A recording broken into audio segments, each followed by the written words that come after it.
mag et zu ita saluda antes de niga radzaudzan malak estrezas durante todo el a no distancia como kupugi palu zangiman malak kuafi ikonuna sugi airi prebatu la noci nai banderata caigui pues atan fanni bandera kau esta pagua pumalapa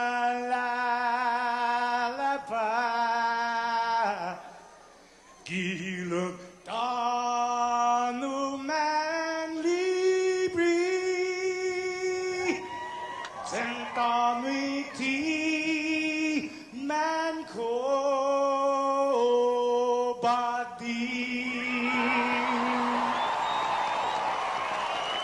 Fanogi tamoru purita nota kantai matu nanyagi todu ilugat para i honra para i gloria abiba isla sin para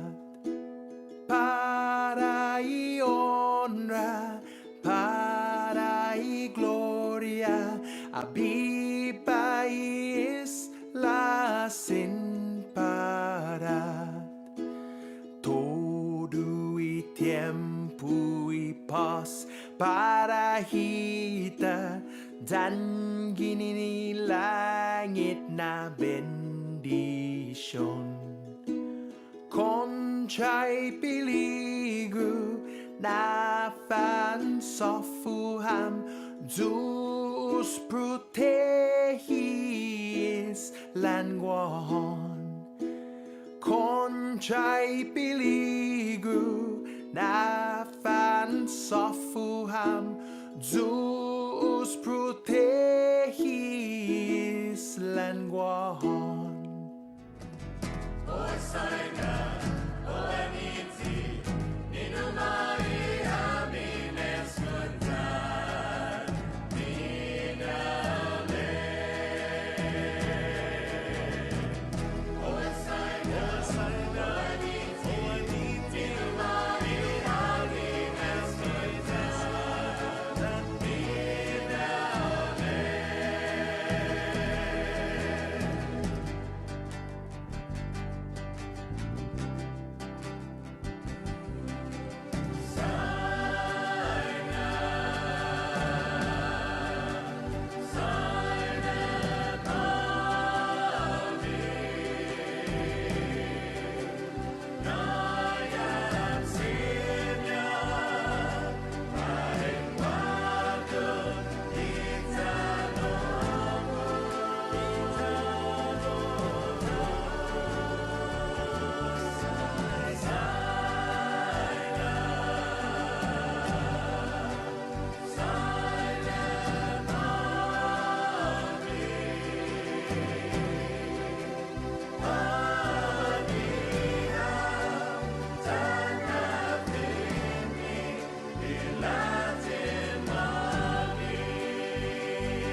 of times wanna say what's on my mind, but I didn't.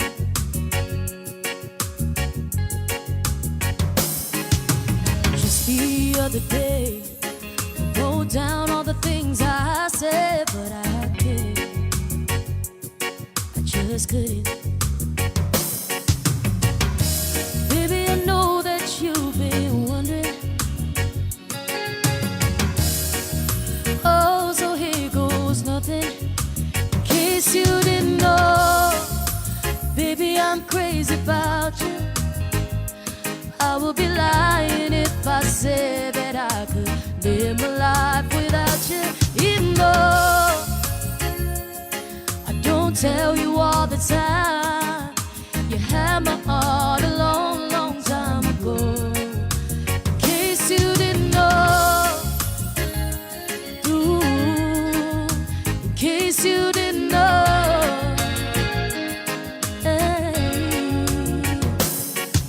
The way you look tonight, that second glass of wine got me thinking.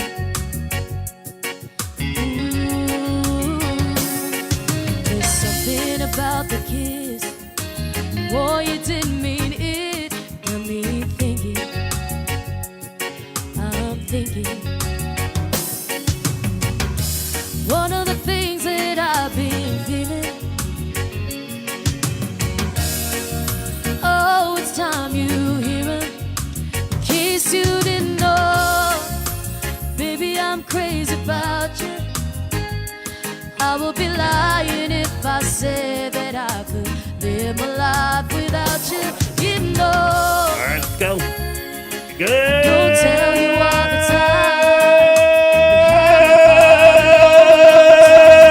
Good morning, Guam. time. Oh, you got Good morning, all of Guam. me, and I belong to you. Good morning, Santa Rita. Good morning, Portsmouth, Virginia. Good morning, the funniest body of water on Guam, the one that makes everybody giggle, Sasa River. I think I forgot about that one, didn't you? Yeah. No, you come up with the craziest No, I was going to stuff. bring it back. Good morning, Hawaii. Yeah, good morning to the Big Island, brother. Yeah. Hafaday and good morning. Okay, this is very obscure, but Hafaday and good morning to that one house in Petey, the one that's like right on the beach. You guys know the one right Yeah, across the street it's from on the Yeah, on the stilts. That Right, place is yeah. awesome. Awesome Okay, house. right on. Good morning from Japan to Rebecca Marie. Good morning. Good morning to Aga Boulevard. That's in Ipapao Estates in Derido. That's the big road going up. Yeah. If you have a boulevard in your neighborhood, then you're awesome. Nice residential area. Good morning in Alohan. We're rocking today from Guam Funny Memes, the Bear Rock mask. I got the yellow one. That's all I know. The Guam seal. You got the lemai leaf on there too, a little bit. Also, good morning to Umatic, where Mayor Johnny Kanata is trying to fill up those slots. Probably already done for the mass testing that's taking place this weekend. Good morning, Agate! Yeah, hey. I want to say Hafaday and good morning to Agate. Now, a very specific part, like in the mountains when you go through there, remember that part when it's an urban legend, like when you guys are driving? No. And they say if you actually put your car in neutral, you'll roll backwards even though you're facing Jay, down? that's White Lady Bridge. That's No, not, that's an not, Agate. You got- no, come- it's not an Agate. Chat room, let me know. Yeah, it's in the mountains. Okay.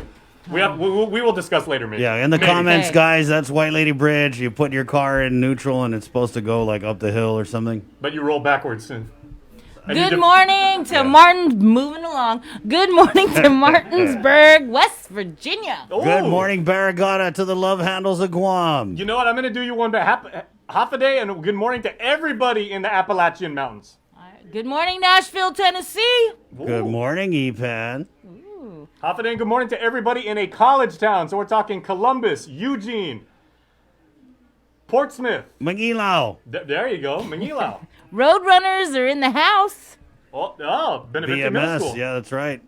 Hey, good morning, Tatuha. Good morning, Dedito. Good morning, Jigo.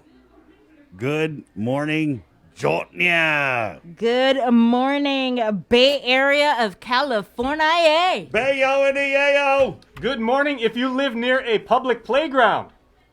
Okay, what's up, Texas? We see you, That's- Wichita Falls, You're seeing a lot of people texting. Half a day, Florida. Good morning on you. Sin City. What's up? Afami, Agania Heights, MTM, Maina. Half a day and good morning. If you have been up as early as we have, and if you are cooking, either for your family, your friends, you're working for like one of the food delivery services, you guys are working hard and we appreciate it. Good morning, Umatic, and good luck to the lucky 200. It's like winning the lottery to get a COVID-19 test in Pneumatic. Congratulations to the lucky 200. Viva COVID test. Pit 622, welcome to the Link on the Breeze. 93.9, Jason Solis. We got Joe Sir running things behind the scenes. A shout out to Kengineer and our boys in the Master Control office for putting the show up on KUAM TV on this raining cats and good logos, Palaxi to the Maxi. Thirsty Thursday morning. As lightning, thunder, all night long. Did you have that up here, Bree, in your neck of the jungle? Gosh, lightning, everything. Just the drive to work. Right, crazy. It's terrible. Try and resist the urge to do a video while you're driving to show everyone the rain. It's flooded it out there. And so there's actually an advisory that went into effect just a few minutes ago. Yes, thanks for reminding me. The National Weather Service, they issued an urban and small stream flood advisory. It's in effect until 7:15 this morning. This means that a flood advisory means river or stream flows are elevated or ponding water in urban or other areas is occurring or is imminent. Heavy rain due to thunderstorms will cause urban and small stream flooding. Up to 1 inch is already fallen. Some locations will experience flooding, and they include areas of Dededo, Tamuning, Jigo, Manila, Orachalan, Pago, Barragata, Agania Heights, Anderson Air Force Base, Talafofo, Mongmong Totumaiti, Jotnya, Sinahanya. It sounds like the everywhere. entire island. In Arahan, Asen, Agate, Maritzo, Pidi, Santa Rita, and Umatic. Okay, Anywhere that's not a Heights. and people forget this, basically. Sorry, Jay. Let me turn on your mic. Yeah, people basically forget this, but when you're driving on Guam roads, even the slightest declination, a very, very tiny dip, and everything The can slightest declination? declination, as opposed to Oh, it's a inclination. decline. Got it. Yeah, there you go. The root word, but yeah, even a little tiny divot, a little tiny dip can make a pretty massive flood. Do not go on Hamburger Road today and everything. Like our engineer Ken Borja was coming in and everything. He's like, I got a Jeep. I can test. He ran into 4. Lou Mendiola writes, how's the road in Pago Bay? Well, when I drove through it this morning, it was okay. But guys, there's a lot of water that's gathering on the edge of the road where you're going to hydroplane and it grabs the wheel like that. So just be careful. And we did get a report from Chris Agagi about the flooding. It's super flooded in PD, Flores Point to Veterans Cemetery, both lanes. Thanks, Chris. Yeah, right on, Chris. Hey, also, good morning to, I just had to shout this out here, Barragata Heights, Chalampago, Bellingham, Washington. Good morning to Chubi, who's checking in from Chalampago here. Hey! And Last and Chan writes, good morning from the potholes of Dedido. Yes, watch those potholes. You ready? Yeah. Okay, the show is proudly brought to you by First Hawaiian Bank, Calvo Enterprises, IT&E, and also our partners at the Thrive Coalition. Thank you guys so much. At 6:25, as always, we have a great, giant, huge, it's like this big show for you guys. We're doing our, we had a segment with the Guam Nurses Association today, and we're getting Rose Loveridge, who's a triage call center RN. And then at 7:05, we're going to catch up with Alexandra Perez, who is a clinical pharmacist recovering. Well, she caught COVID, and so we'll talk with her about her experience with that. And then, a big shout out to the frontliners. Also scheduled, we have Crystal Paco San Augustine, the Adeleu press secretary, who we're anticipating will give us some kind of info on whether or not this PCOR lockdown will be extended. We heard from Dr. Hoa yesterday that it looks like it might be. Mm-hmm. We've got Superintendent of Education John Fernandez, Lillian Posadas, the hospital administrator. And then we practically have half the Guam Bar Association on at 8:45. He's not kidding. I'm not. We have Jackie Terlai, who's, I believe, the president of the bar. We've got attorneys Tom Fisher and Rachel Azuzu. Quarantine Chronicles continue as these three attorneys have filed actions on behalf of clients who are stuck in quarantine. We'll find out a little bit more about them. And then, something that I was talking about with some people the other day, the state of the foster care program, the Department of Public Health and Social Services. So we're going to get Linda Rodriguez, who's the administrator of BOSSA at Public Health, and Grace Iwashita is a foster care licensing social worker. Basically, the gist of it is I believe they have kids that they're trying to get into homes either on a temporary basis because of the lockdown. And we'll find out what it takes, how you can get involved. And you could help give back. It's a great cause. So we're looking forward to getting the BOSSA Division of Public Health.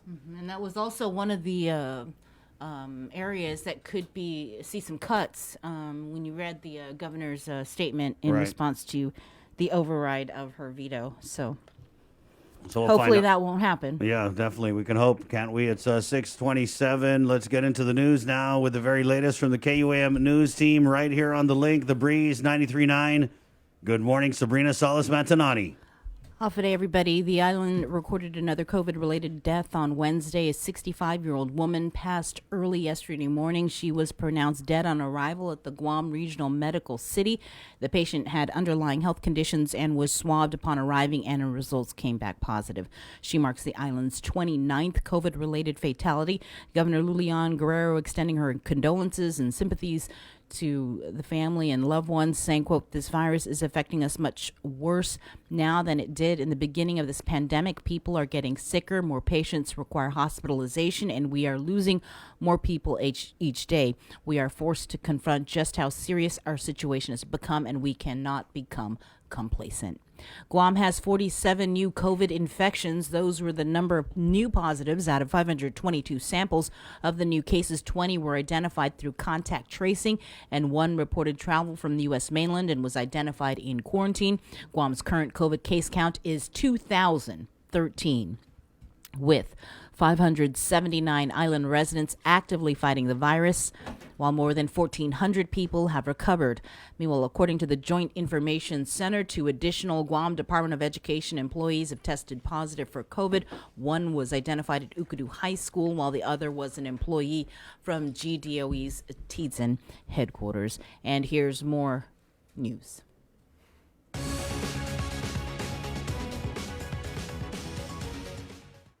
Off today, here's more headlines right here on The Link. Friday will mark week 4 of the governor's Peak Core 1 declaration and stay-home order. And according to the chairperson of the governor's Physicians Advisory Group, Dr. Ho Win, we could see a week 5. I don't think the situation slowed down. Clinic-wise, there's a increase in number of sick visits in the past 2 days. There's a few positive cases that out in the community that started to pop up. So I think that we really need, some help in the community, and I know people are starting to get kind of impatient on the lockdown, but we still need to really focus on what we do and be disciplined and try to stay at home. The decision is ultimately up to the governor. The PAG, meanwhile, is also still working on the early test out of quarantine travelers after 7 days. But in order to do that, Dr. Wynn says public health needs to get that ball rolling on implementing what's called the SARA alert. The program would allow public health officials to enroll individuals who are ill or at risk of developing a coronavirus infection. It enables individuals to enter their symptoms daily, providing public health departments real-time insights into monitoring and containing the spread of the virus. SARA Alert offers multiple access methods, including web, text, email, and phone calls. It may be a sign of the times to come for the tourism industry. The Pacific Islands Club announced Tuesday it will permanently lay off 119 employees in November. General Manager Ben Ferguson says it was a difficult decision to make. And it was a decision that took some time for us to process. We've been in this situation now for 6 months, and we wanted to hold on as long as we could, but the longer we went through the process, we understood that a recovery is going to take quite some time. Ferguson is also the Senior Managing Director for PHR Ken Micronesia, Guam's largest hotel group with thousands of employees. More than 500 from PIC remain furloughed and will be brought back should the tourism industry gradually return over the next 2 years. In the meantime, Ferguson encourages employees to hang in there, and they'll try to help as best they can. Our HR departments and our HR teams are doing a great job of keeping in touch with employees, providing an open door to our employees, and providing them with assistance and consulting as it relates to trying to provide them with economic assistance and answering any questions they've got about, you know, the duration of the downturn that we're in, and trying to be optimistic when we can. And I think that's the key for us. You can catch the full interview on our YouTube channel. The Visitor Control Center at Naval Base Guam will be closed until further notice after an employee tested positive for COVID early Wednesday. Contact tracing is underway, and close contacts of the confirmed case will be notified directly. Naval Base Guam assures its patrons that they are following strict COVID-19 protocols. The Visitor Control Center will remain off limits to personnel until they have thoroughly cleaned and sanitized the area. Appalling. A man who tells lies with a straight face. Public Auditor B.J. Cruz telling us what he really thinks of GURA head rates of Pasnya Wednesday morning right here on The Link. Peter Santos reports. Appalled. I mean, really seriously. I can't repeat it on public air. Guam's public auditor B.J. Cruz steaming over GURA Director Ray Tapasya's statements regarding his pandemic pay raise. Tapasya told KOAM, "I'm getting paid a lot of money because, quote, our agency is doing extremely well." But the public auditor begs to differ. If someone just takes the time to read their audit, the audit does not speak well for the management. Cruz referencing GURA's portion of the government-wide financial audit released earlier this year. People don't understand the jeopardy that agency placed the entire government of Guam in by the fact that its audit was so delayed.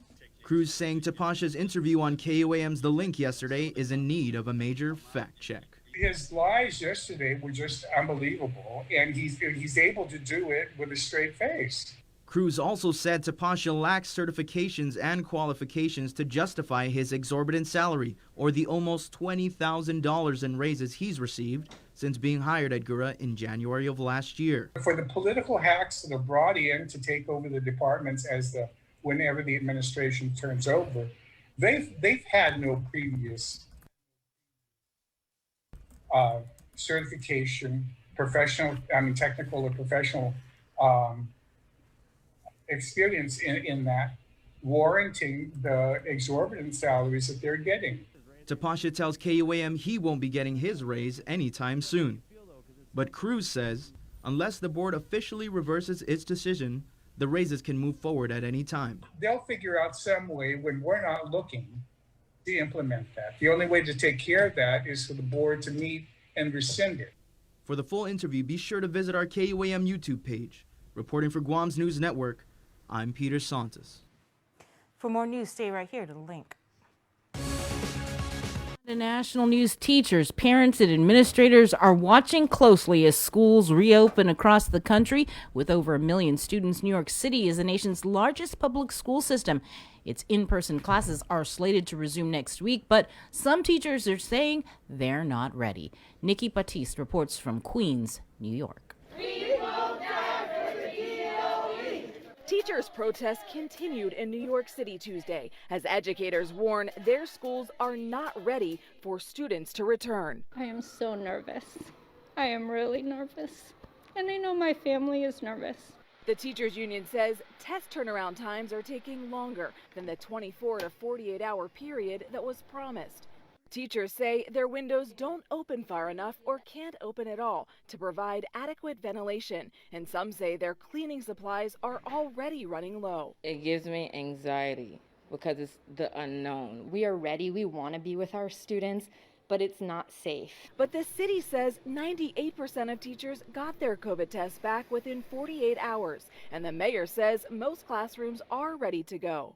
The problems that have been raised about individual classrooms, for example, those are being resolved. While the city has promised an additional 2,000 teachers to help with a blended learning plan, educators say they need 10,000. Where we are is not where we should be, based on the promises that were given to us. According to the New York City Department of Education, 42% of its 1.1 million students will take all classes online. That's up from 26% more than a month ago.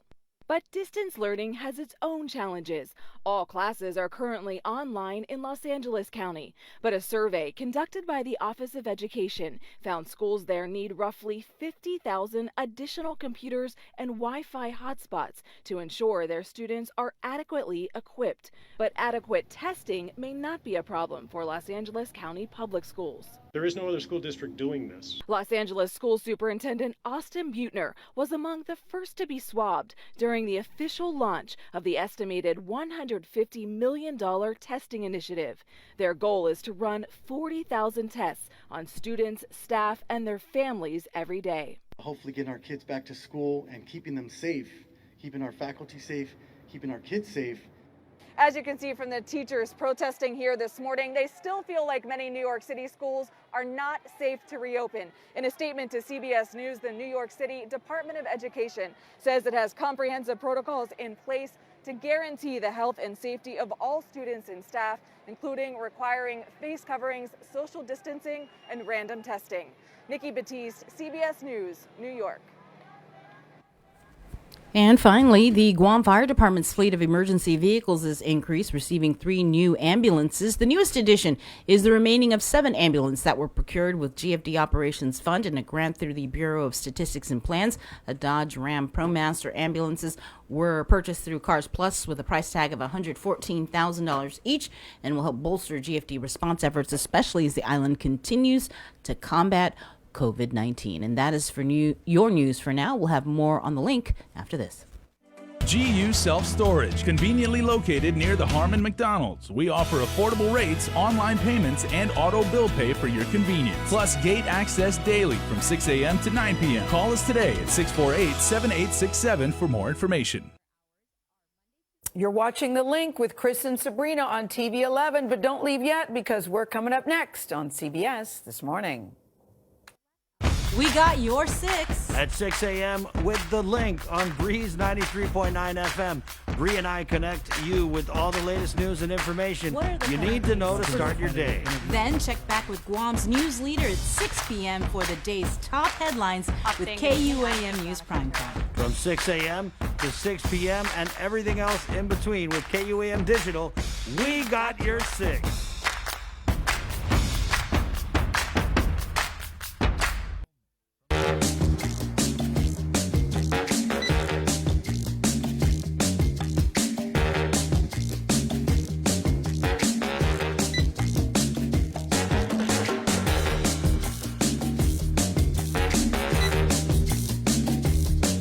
Your life moves quickly, so you need a card that keeps up with you. Tap and go with our contactless debit cards. Just open a checking account at First Hawaiian Bank. Hafa Day, my name is Zena Cruz Piscina, a registered nurse with the Department of Public Health and Social Services. COVID-19 continues to be a very real threat to Guam. Wearing an appropriate cloth face covering in public is a simple and important way you can protect yourself and others on our island. During a pandemic, no single action will stop the spread of the virus. Wash your hands often with soap and water and stay 6 feet away from others. Prevention saves lives. For more information, please call 311 or check out our website at www.dphss.guam.gov. Small businesses are an important foundation in our island's growing economy. They provide essential goods and services to our community while preserving local traditions and creating new job opportunities. Your responses to the 2020 Census of Guam will help small businesses receive the information they need to thrive for years to come. Respond today. Together, we can make a difference. These are some of the signs that someone is thinking about suicide. Talking about wanting to die, excessive guilt or shame, and feeling like a burden to others. Feeling empty, hopeless, trapped, or having no reason to live. Feeling extremely sad, anxious, agitated, or full of rage with unbearable emotional or physical pain. Other signs include changing behavior, such as making a plan or researching ways to die, withdrawing from friends or saying goodbye, giving away important items or making a will, taking dangerous risks such as driving extremely fast, displaying extreme mood swings, eating or sleeping more or less, and using drugs or alcohol more often.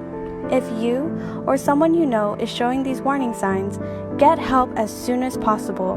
Call Guam Behavioral Health and Wellness Center's crisis hotline at 647-8833 or 4.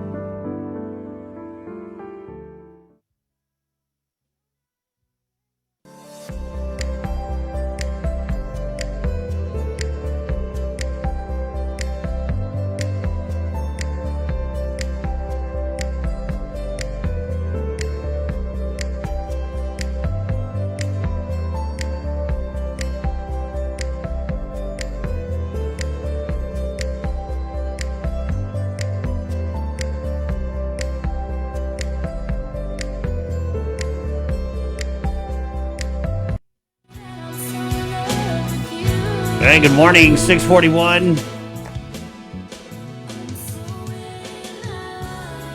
Anna D. Garcia. So in love. As the rain, thunder, lightning showers the island, that Gus Gus Guam. I wonder who used to say that. Sounds familiar. I haven't heard it in a while. Oh yes, Jason. Good morning, Jason. Yeah, I do want to. Okay, you do. Yes. Yeah, I do want to say something too. Okay, all the kids on Twitter who have basically been watching our show for the last 7 months, and they said they really enjoy, the morning, the national anthem. The late Uncle Tote was, doing the national anthem in Chamorro, and then Finogi Chamorro. We made like a new version of that. We're gonna change it up like every once in a while, but there's a lot of people who are saying, where can I find the old ones? They're actually on YouTube. We put all 3 versions. The very first OG one, when we first started containing COVID, and then what was considered version 2, which is the one you're probably looking for, and now the new one. So if you guys go on YouTube, there's a whole playlist called The Link. Just check that out. You guys can even download it, use it as your ringtone, use it in your TikToks and everything like that. So it's all there for you guys. Use it in your online schooling. Yeah, exactly. Yeah, we didn't get rid of it at all because we know you guys really love it. A lot of people say they enjoy waking up to it, so it's on YouTube for you guys. All right. Thanks. Thank you, Jason. Thanks, Master Random. So we're anticipating some kind of announcement. That's been the trend with these 1-week lockdowns. Is the day before it's supposed to end, we get a press conference and an announcement of an extension. And we had talked to Dr. Hoa yesterday. Man, I'm losing Wednesday, track. yeah, Wednesday, because Tuesday was the meeting. Yeah. So we talked to him yesterday, and he said, "Oh no, it's going to be extended." Right, but the ultimate decision again is up to the governor. Right. So. But if you look at the triggers, not doing too good. But we were kind of talking about the emotional grind that comes with these 1-week lockdowns, right? And I remember the conversation back during the first wave when we heard a lot about, it takes 14 days to starve the virus, right? Yeah. Remember that? I remember Dr. Shea was one of the early proponents who talked about, let's choke it out. Mm-hmm. Or anytime there's a positive case and the clock resets for another 14 days. Right. And so we've been on a lockdown now for 4 weeks. Yeah. It'll be a month Friday, tomorrow. And tomorrow. I don't believe we've seen an improvement. We definitely haven't starved the virus. We are feeding the virus. The virus is getting chunky, right? The virus is auspook already, and then some. So we were kind of talking, what is it going to take? Because obviously this isn't working. So I think the conversation is, do we just accept this and accept a full hospital? I don't think that's an option. And how does the governor make that decision to move forward with another lockdown? And their thinking is it's keeping us safe, we're saving lives, while still there's just this loud conversation about businesses, high risk, low risk, what's essential, what's not essential, how can they open, in what ways can they open, with the protocols and all that. So, and you've got the people who are in quarantine for the 14 days. Then there's, we're thinking about the 7-day early out, test out with a mandatory download the Sarah alert which public health hasn't rolled out yet. Yeah, so I mean, we're not sure what to expect, but I just think that I mean, obviously we'll get Crystal on and she'll tell us what the governor's inclined to do, and we're anticipating a press conference. But when we were talking, and Jay, we were talking about this, do you guys favor this like 1 week at a time kind of thing? Because I mean, it's been a month, right? And I feel like it just wears on people to kind of go week to week. And I get it, right? We're looking at the data. And the first time in the first wave, I believe it was Governor Leon GURA who said, you know, outright, she goes, okay, we're going to implement strict restrictions and we're going for the next 3 weeks. And then we'll see how it goes. We'll reconvene and we'll reassess. But now, because, and they've got, you know, Nestor Lecanto talked to a psychiatrist like very early in the pandemic, and she goes, there is a psychological component that gets compounded the longer this goes on. So, you know, to say like, okay, we're doing 1 week at a time, then another week, that there's some people that believe that might be easier on your spirit, you know, on your... I don't know. It's like getting punched in the face every week. Well, okay, let me ask you. I'd rather get punched in the face once a month. I don't know. Okay, Call me crazy. Okay, well, with the two of you, let me ask a question to you guys. But what I don't like is I don't like thinking I'm not going to get punched this week, and then I get punched at the last second. Oh, so you got mangang, right? On Thursday. Yeah. No, because it's not working. Obviously, this is not working. So This PCOR 1 lockdown, as far as like starving the virus and getting the numbers down, it's just not working at all. So you personally would prefer like almost like a lump sum approach, where she'd say like, okay, like the next 3 weeks, we're shutting it down. I mean, if you think about it, if she just would have done a month, we were already at the end of a month. I don't know. I mean, it's tough. Yeah, I understand it's tough, but I'm just saying that it's not working. And so how do we kind of justify loosening things when we've been 4 weeks under this current iteration? And there's been some like back and forth with the exercise, don't exercise, construction, don't construction. But because I was thinking when we go back to the first surge, they were like 14 days to starve the virus, and that hasn't happened. So what do we do now is basically what I'm asking. Wear your masks. Yeah. That is stay home. and we do what you're supposed to do. Well, and we have an expert in the art of mask wearing and applying the mask. We're going to seg right now to our segment that we do with the Guam Nurses Association. Good morning, by the way. It's 6:48. This is the link on the Breeze 93.9, proudly brought to you by First Hawaiian Bank, Calvo Enterprises, and IT&E, where we do this weekly segment with the Guam Nurses Association, Bree. It's the network of nurses, and today's featured guest is Rose Loveridge. Her primary job is with the Guam Community College Nursing. She's a nursing professor there. Right. But currently, since the start of the pandemic, she has been the Department of Public Health and Social Services Medical Triage Call Center registered nurse. So thank you, Rose, and welcome to The Link. Good morning. Good morning, Chris. Good morning, Sabrina. Good morning. Top of the morning. Thank you for having me. Of course. From New Zealand, not Ireland. Oh, sorry. How are we doing, Rose? Yes. We're doing good. Right on. Well, I'd be doing better, I think, if I was in New Zealand, because they're doing really well. Yeah, they are. With the COVID pandemic. Hopefully you can sprinkle they're some of Ireland that. As well. Right. I wish you could sprinkle some of that New Zealand Hobbit dust on us. And so do I. So we're bringing thank you for having me. Of course, Rose, and we're bringing you on. It was kind of interesting to do a demonstration on how to properly put on the mask, right? Yeah. A few things, but I suppose what I wanted to do was bring you to class today, and you're going to be my students, and I'm going to teach you how to correctly put on a mask. Okay. Quickly, before I do that, I do want to give a shout out to our heroes at the hospital, the nurses, the doctors, everybody that's working their butts off inside the hospital right now. As you heard from Dr. Uggan, it's extremely difficult conditions. Shout out to first responders. I don't think I've heard so many sirens in all my 25 years here on Guam than I have in the last few months. And a shout out to my hero nursing students who put their books and their pens down on March the 16th and didn't hesitate to get out there and help Guam. So most of my nursing students are working for the public health in the quarantine facility, the isolation facility, the airport, and the port.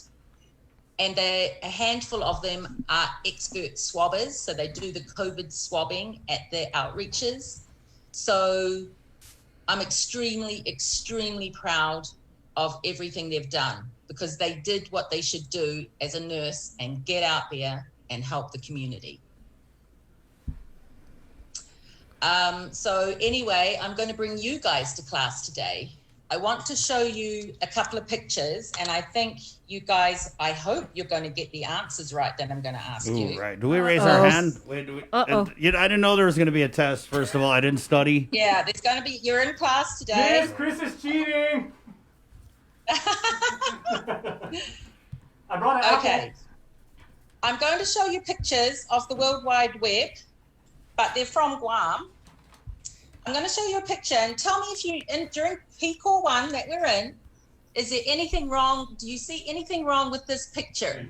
Ooh. No mask. Yeah. Okay, it's taken on the beach in Guam in PCOR 1. Wow.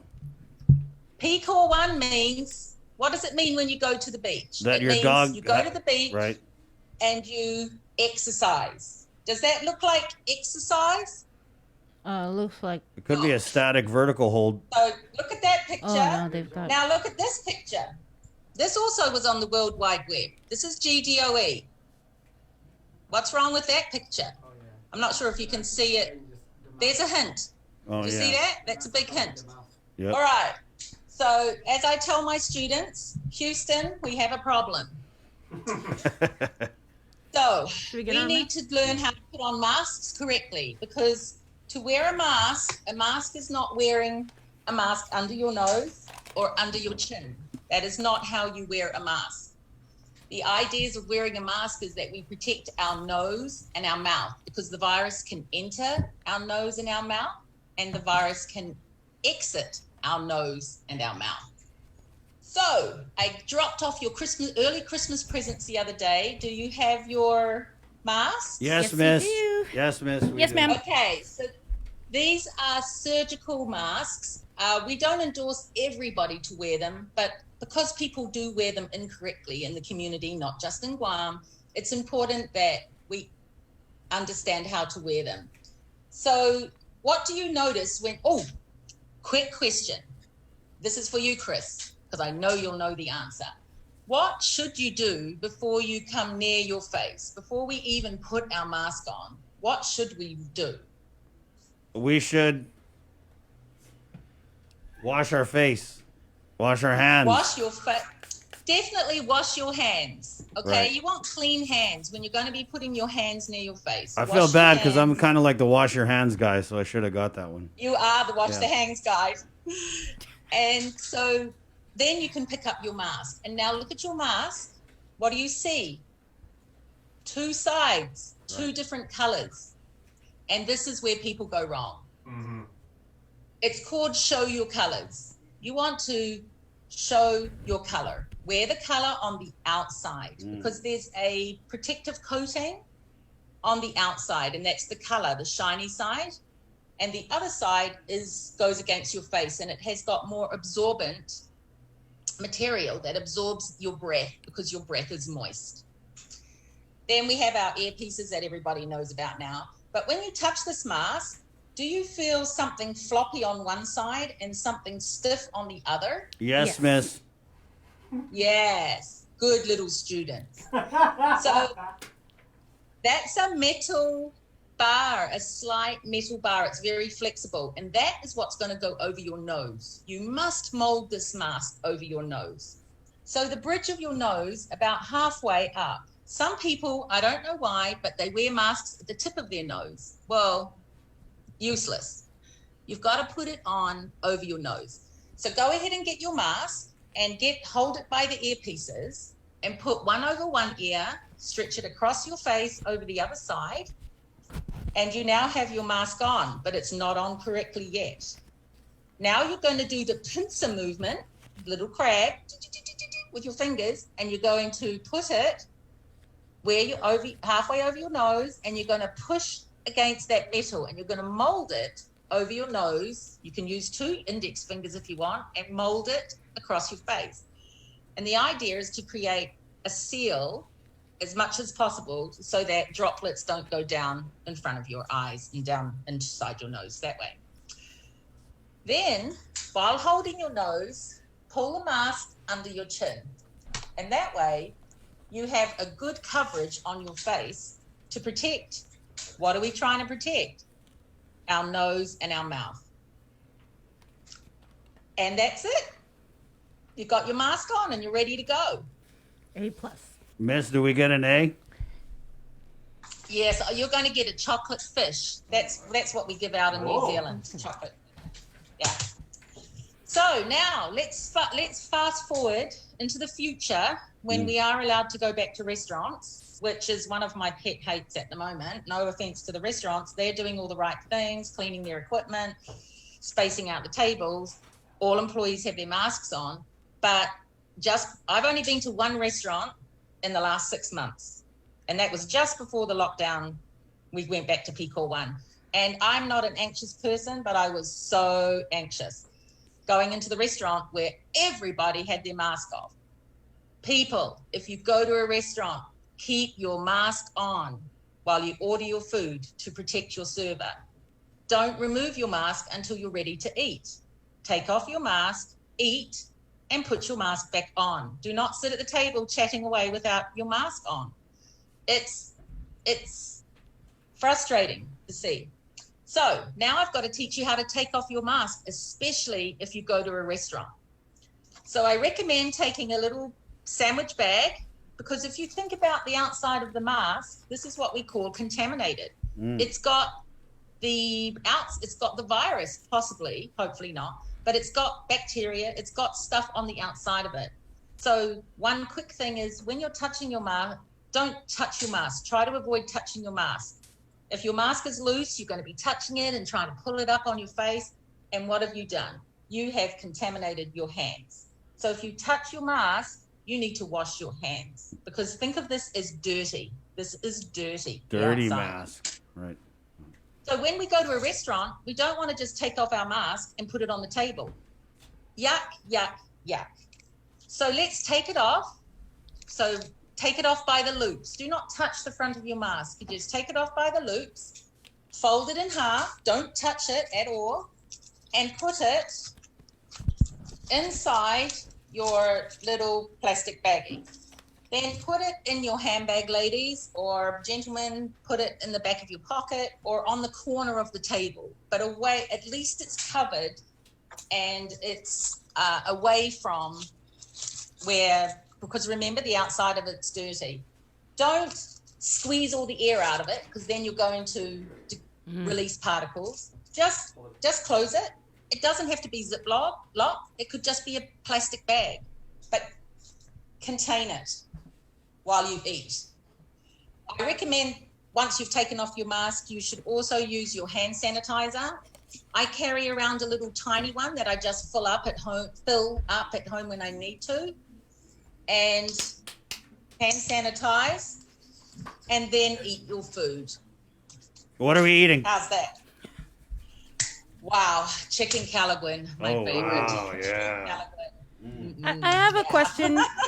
Teacher, ma'am. Sabrina has a question. Teacher, Miss. Sabrina has a question. Sabrina. I carry around just alcohol, not like whiskey or tequila. Yeah, or she anything. I'm actually talking does about carry like around. the spray bottle of alcohol. Is that just as effective as hand sanitizer or no?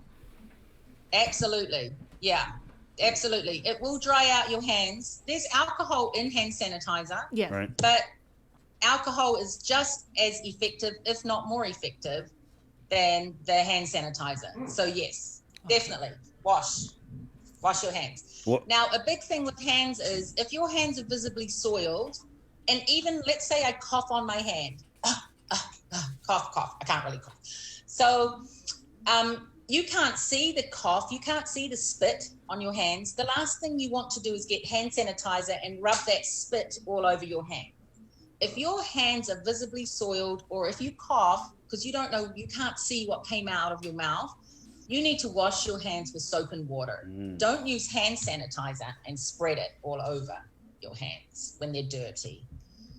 I do have to say I'm really proud of seeing the little children out there. I haven't seen many of them lately, but when you go out, and the parents have done such a great job. I've seen some little children with their hand sanitizer tied to their top and wearing their tiny little masks, and it sort of really makes you so proud of people when they're doing that. I suppose I should tell you that I work at the call center right now. I also work for Guam Community College, and for the last 6 months, I've also been on the call center. Myself and another fellow nurse, Barbara Marfness, we're at the call center. Barbara is a breastfeeding expert, so if there's any mums out there that you're isolated, you're not sure what to do, please call us, and Barbara will help you with any concerns you have, especially with the breastfeeding of your newborns. And Chris, do you have a question? Yes, Miss, I have a question. What is the order of cleanliness when it comes to using the wipes, using hand sanitizer, or washing your hands? Hand washing is the number one thing. Hand washing with soap and water creates friction and really removes particles. Hand sanitizer can be used, you're quickly dashing into the shop and you can clean your hands as you go into the shop. Hand sanitize because you don't have a sink around you. Wipes, do you mean like cleaning wipes, like Clorox wipes? I mean the ones that Or smell like hand the washing? they smell like the operating room. They're like 70%. Aloe vera? No, The alcohol wipes. the cleaning wipes. Yeah. This wipes? Cleaning wipes. Yeah. Cleaning wipes, not necessarily for your hands to be washed. You don't wash your hands with like Clorox wipes, but you would use those to clean down any surfaces.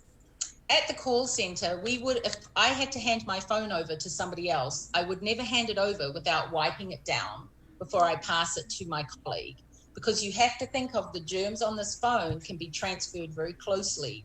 So we are very particular. We wipe down everything, keyboards, mouse, everything you touch should be wiped, especially if that doesn't belong in your house. You should wipe it down before your colleague comes and touches it, or keep everything individual for individual use if you can.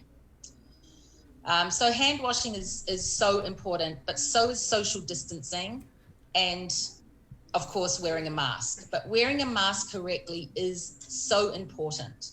It's no use if it's dangling off your face. What's the point? It's no use if it's hanging off your nose. What's the point? The point is to cover your mouth and nose at all times to protect those around you. Rose, I have a question, and of course, me being me in class, I'd like to go for extra credit. Oh, God. Yep. Mm-hmm. I'm that kid, Absolutely. right? Okay, so Jason, yeah, I'm curious. Extra credit. Yeah, thank you. I'm curious about what the typical turnover time should be, like with the masks that you've very generously given us. How long can we use them before we are to discard them in a safe way? And also, what if we want to do something like, what if we want to double up on masks? Like we have like those nice black foam ones, and we put those underneath and put the surgical one over the top. Does that make any difference? So I asked a two-part question because, again, I'm the extra credit kid. Yes, of course. Thank you for all those questions, Jason. Well, the surgical mask should be just used for. They're obviously very clean. A brand new one is cleaner than the one that you have been wearing all day, a material one, right? So these would be used for maybe people that are going to have surgery, or maybe go and have dialysis, or they're disposable. They can be thrown away. You can wear them. I would wear them for the whole day if they're not wet inside. Sometimes, let's say I'm going to jump in the car, and I'm not wearing my mask in the car. If I'm on my own in the car, I don't have to. If there's nobody else in the car, I don't have to wear a mask.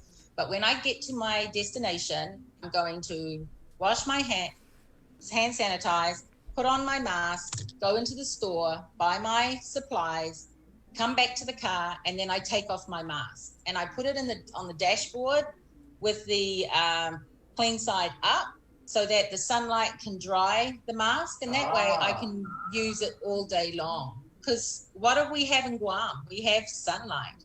So that's good heat for killing the bacteria. I wouldn't necessarily dangle it over my rear vision mirror, because what is it perhaps doing? Waving itself around. Put it somewhere so it's stationary and let it just dry in the sun. But it's not even wet, but you don't have to keep it on your face all the time. The only thing I let dangle from my rearview mirror is my graduation tassel. And I think he's got the... Congratulations. Yeah, and I graduated 28 years ago, so like, again, I'm that guy. I have a question, teacher. Yes, student. Face shields. Do you recommend the use of face shields? Yes, because what are you trying to protect? You're trying to protect your eyes from the virus as well. While I don't recommend you go and buy 6 million of them, one face shield can be easily wiped with Clorox, wiped down and reused. And I have a face shield and I keep it in my car. And when I go to the grocery store, I put on my mask and my face shield because I don't want to get sick. I'll do whatever it takes to not get this virus. And if that includes wearing a face shield or glasses, or glasses are okay, but if you look at the side, I don't know if you can see the side, the virus can get in, right? So there's also goggles, eye goggles, and I know Royal Bix in Tamuning was selling face masks and eye goggles and things like that. If I was going to fly on an airplane, number one, you'd have to pay me $1 million to get on an airplane because I don't want to go anywhere where it puts me at risk for catching this virus. But if I was to get on an airplane, I would wear a mask and a face shield. I wouldn't take it off for forever while I'm on a flight. Yes, student. Little Chris, how can I help you? Miss, do you recommend the use of a scuba mask? Because you talked about the side protection, and I know that my snorkeling mask seals off my... Yes. Sure. I definitely recommend the use of a scuba mask under the ocean. So it helps you see the fish. Okay. But a scuba mask, it would be very tight around your face and uncomfortable. But if that's all you've got, go for it. I'm sorry, I have another question. There's no right and wrong. I have another question, and this I wear glasses, but it's really hard for me because when I wear my mask, it fogs. Is there any? Is it something I'm doing wrong with the mask? Am I wearing it wrong? Yes, that's a common problem. So what you want to try and do is create a good seal around the top of your mask, because if there's not a good seal, as you breathe out, that air comes up and fogs your glasses. Okay. So try to create a better seal. Okay. If you have a handmade mask, for example, I really should get Barbara Martinus, the mask designer, on to tell me these things. But something like a handmade mask, to really secure the nose part, you can sew down this way a little bit and also double sew across it, and that makes it a little bit more firmer over your nose. I see. And because if it's too loose, hang on, I'm going to fog up my glasses. I don't know. They're fogging up for me, but you probably can't see it. It's your breath, obviously, that fogs it up. So there's a leak, they're going to fog up your glasses. So you really have to see Try it. to wear the surgical mask today, Sabrina, and push that against your nose, the wire, and see if that helps the fog. Yeah. All right. If it doesn't, I have duct tape. I'm sorry. If it doesn't, I have duct tape. Chris, if you're going to ask a question, please put up your hand. Sorry, miss. Very good. Sorry, miss. Okay. Now, I'm going to ask you guys a question, and I'm wondering, do you know the difference between isolation and quarantine? Yes. Sabrina, Quarantine. 5 extra points for you. Isolation is when you actually have like COVID or an infection, and then you have to isolate yourself away from everybody else. Quarantine is when you are placed in a certain location, like at Outrigger, to see if you have the virus and develop, or contract the virus. Okay. And not just quarantine at the Outrigger. Yeah, where at home. I wouldn't mind going for 2 weeks. I'm not going to complain. I want 2 weeks off. I haven't had any time off in 6 months. Please send me to the Doosa. I want to sleep for 2 weeks. But, okay, getting back to quarantine, I'm off the track. So every day in the call center, every day, multiple times throughout the day, well, not help, but somebody in my family has the virus, or somebody at my other half's work's got the virus. Where can I get tested? Every day, where can I get tested? Where can I get tested? So our role on the call center is to help educate, to obviously pick up anybody that needs our help quickly, like if they're short of breath, and to help alleviate the fears, and then to help settle down those fears. So isolation would be somebody who has got COVID virus. They go to the clinic, they get tested, and people, you're meant to go home. If you get a COVID test, please go home and stay home until you know your result. Don't go to work and then find out your result is positive and now you've infected all your workmates. You have to stay home until you get your result. If you're not feeling well, and many people, they're clever, right? They know I don't feel well. That's why they went and got a COVID test. Mm-hmm. Then isolate yourself in your room away from the rest of your family until you know your result, so that you protect your family. So isolate means exactly that. Isolate away from everybody else. So if I've got the virus, and let's say I had a rapid test, I went to the clinic and I have my result right now and I know what it is, I'm going to come home. I'm going to put on my mask and walk in my house and go straight to my room and shut the door. Stay inside your room.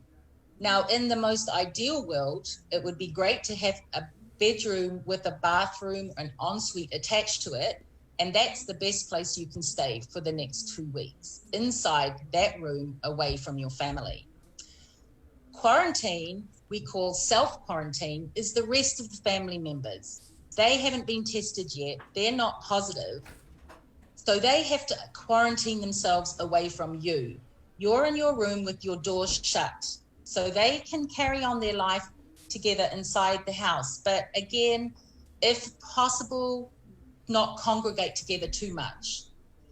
The person who's in isolation, and it's not easy, and you'll hear that probably from your guests who come on who've had the virus, you have to protect everybody else in your house at all costs. So stay in your room. If you have to open the door of your room as an infected person, you must wear your mask. How do I get food when I'm locked up in a room? Well, not locked, but in a room. Well, what we recommend is have a chair outside the door so that the family member can get your food and deliver it and put it on the door wearing a mask. The family member should wear a mask as they approach your room. They're not coming in your room. They're just coming to the outside of your room. Put the food on a chair and go far, far away. Then the infected person puts on their mask, opens the door, gets their food, brings it in and shuts the door again. You have to isolate yourself from everybody. You can't open the door with your mask on and talk to your family members. If you can, text them or call them or FaceTime them or whatever, but try to avoid as much contact from an infected person to a possibly non-infected person. Then what else with isolation? What do I do with my washing? Well, I'm isolated in my room. I don't have a washing machine in my bedroom. So we recommend that you put your clothes into a trash bag. So limit the amount of times that door opens and closes between you and your quarantined family. So while I deliver your meal tray, I'll put a plastic bag on it for your washing. And so when you take it in, the door's opened once and I take the food tray and the washing plastic bag and shut the door. Then over the course of a day or so, I'll put my dirty washing in there. And then next time I'm going to give open the door for food or open the door to return my dirty cutlery, then I'll give my clothing over. Then the clean person on the other side, your family member who you don't want to infect, put on long laundry gloves and take that laundry to the washing machine. Now, when I recommend that you put your soap into the machine first before you even come near it with the dirty clothes. So it limit the amount of time you're exposed to that washing machine. Don't lean over it and dump the clothes in, because the dust and particles can come onto your face. So stand back a little bit and you can gently take the clothes out of the trash bag and into the washing machine. Close the lid, hand sanitize or hand soap and water the outside of those gloves, because you're going to reuse those, and push the button, wash your hands, or even grab a wipe and wipe down any surfaces on the washing machine that you've touched, and do the washing. Yes, Chris, you have a question? Teacher, Miss, how hot is that laundry 1 to 10 in terms of how infectious it is? Because I didn't even think about that, and you're scaring me. Yeah, I'm sorry if I'm scaring you, Chris. I am so impressed with your questions. You guys are fantastic. Thank you, teacher. Sorry? Thank you, Miss. Oh, you want my answer? Yes, Miss. Yeah? Okay, so warm water. The CDC. Now, I'm not making anything up here, guys. This is all on the CDC website. Now, I'm pretty clever these days. That's Charlie, Delta, Charlie, dot, gecko, octopus, Victor. We add our little twists to the alphabet here. We're doing our Guam impression. So the CDC website has all of this available. So if you have any questions that I can't answer for you today, go to the Dr. Google and ask Dr. Google, what do I do? When should I get tested? Any questions you have, hit enter and choose the options that says CDC. You don't want to choose the option that says Disneyland. You want to choose a website that's an educational, scientific website.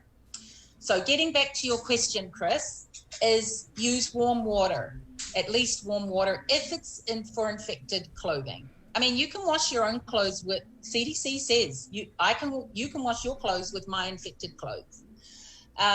They also say if you can dry them on a warm or hot cycle without shrinking everything. Cleaning also, going back to cleaning, your masks, these reusable masks, you should wash them every day. Don't throw them in the washing machine with your dirty undies. Hand wash these and hang them out overnight, and they will be dry by the morning. But don't reuse them without washing them, because remember, your spit, your breath, everything is on the inside, and remember, everything you've been exposed to is on the outside. So hand wash them in warm soapy water, and they'll go a long way. They'll last you a long time. All right. Thank you so much, Nurse Loveridge. We've got to move on to our next guest. Is there any final tips, lesson that you'd like to pass along to our viewers? Just keep safe. Please stay home. We have to lock this island down. We have to do better than we're doing. I suppose, what can we say? We've been doing this for a while now. If you have any questions, please call the hotline. We get all sorts of questions. We're willing to help you. We will bend over backwards to help you if you're, need our assistance in terms of your stress, you need assistance. Call 311 option 1. If that doesn't work, you can't get through to us because the voicemail box is full sometimes. Call us directly and we will pick up the phones. And stay safe, Guam. Wear a mask and wash your hands. And thank you for having me. Thank you. That was really informative. That was really, great. really appreciate the information. Thank you. Oh, I'm There's a sorry. lot more to say, actually. Little Chris has another question. Oh, sorry, Chris. Sorry. You have a question? Did we get an A? Of course you got an A. right. A plus. Thank you. Thank you, miss. Yeah, and now that you guys did so well, you're going to come and be my nursing students, okay? I'm We've got to down. get Let's more go. nurses out there. Okay. All right. Thanks. Let me get some Crocs first. Okay, you guys take care. I Take still care. wanted to go over the COVID alert app, but we ran out of time. Wait, I'm sorry. We Yeah. got you though. We'll go over it for you. Thank What you, was that? thank you, nurse. We got you. We'll go over it for it. Thanks, Okay. nurse. Thank you. Great folks. class. Thank you. Thank you. Okay, see you guys. Have a Okay, good day Miss and keep Rose. safe. Right on. There you go. All right, that was our latest installment of Network of Nurses in partnership with the Guam Nurses Association, which was incorporated in 1951 and has been a constituent member of the American Nurses Association since 1968. So thank you so much to Suzanne Louboutin, who helped facilitate this segment, and we'll have it here on the link every Thursday. That was so nice to get back in that classroom setting. I know. I bet you were a little smarty pants, weren't you? You were sweating in the beginning. I saw you like, oh man, pop quiz. I You think weren't I was so all my studious? teacher's favorites. If you go Ah, back. the teacher's pet. No, not the pet, just the favorite. Oh, I see. Okay. 722. Let's keep it in the KUAM News Zoom room, where we have standing by Alexa Perez-Adkins, who's a pharmacist, and we wanted to bring her on. I don't know if you guys had saw that she had shared her COVID chronicles on Facebook. And we kind of wanted to bring you on, Alexa, and just talk about it a little more. So good morning, and thank you for joining us. Good morning, Chris. Good morning, Sabrina. Good morning, Jason. Good morning. And if you could, just tell us a little bit about, your job and, what you do, and then we'll kind of get right into it. Okay, I'm a clinical pharmacist at GMH. I've been there since 2012. I am assigned to the intensive care unit. So prior to COVID, I was full-time in the intensive care unit, taking care of our ICU patients with the ICU team. During this COVID pandemic, my role has just broadened to taking care of non-COVID and COVID ICU patients, as well as just COVID patients in general in the hospital. I'm part of a team of clinical pharmacists that round on these patients daily with all of the intensivists and the hospitalists and the nurses. And I'm also a preceptor to pharmacy students. I'm part of the Code Blue team, so I attend those activations. Just all different kinds of things. I'm part of the COVID task force. I work on protocol and policy development with all the other different disciplines as well. Right, and we see that. I mean, even just as recently as with Nurse Rose, who was just on, is, she did one thing before the pandemic, and now she's doing 1,000 things. And so let's kind of talk about that, how it's kind of all hands on deck, and people are really stepping up and doing things, not necessarily outside of their comfort zone, but I mean, gosh, it sounds like you wear 10 different hats. Yeah. I think everybody is finding that they have abilities and talents that we just didn't know that we could do. There's a lot of very intelligent and very determined and very passionate people at GMH. So everyone is being brought together in this concerted effort of all different disciplines to pretty much it's all hands on deck. So whereas it may not be something you did on a daily basis before COVID, we're all pitching in however we can help. And let's talk about the COVID. So you caught the virus, and you tested positive on August 31st. You've since recovered. But what can you tell us about your exposure and obviously what it was like to be COVID-19 positive? So I was exposed while I was actually sharing a meal with someone who at the time didn't know that they were positive. It's so crazy because I I work at the hospital, so I wear my PPE, I wash my hands. I'm so careful about that, or so I thought. But it was when I took off my mask and shared a meal with someone that I actually contracted this virus. And it was 10 days after that exposure that I actually tested positive. I had tested negative twice before that. So that just goes to show that this virus, it people are testing positive later than the 5 to 7 days that we had originally thought. I tested on day 10. And prior to that, I had tested negative. So as soon as I found out that I was exposed to someone who eventually turned positive, I self-isolated from my family until I tested again. Once I found out I was positive, I went into strict home isolation for 10 days.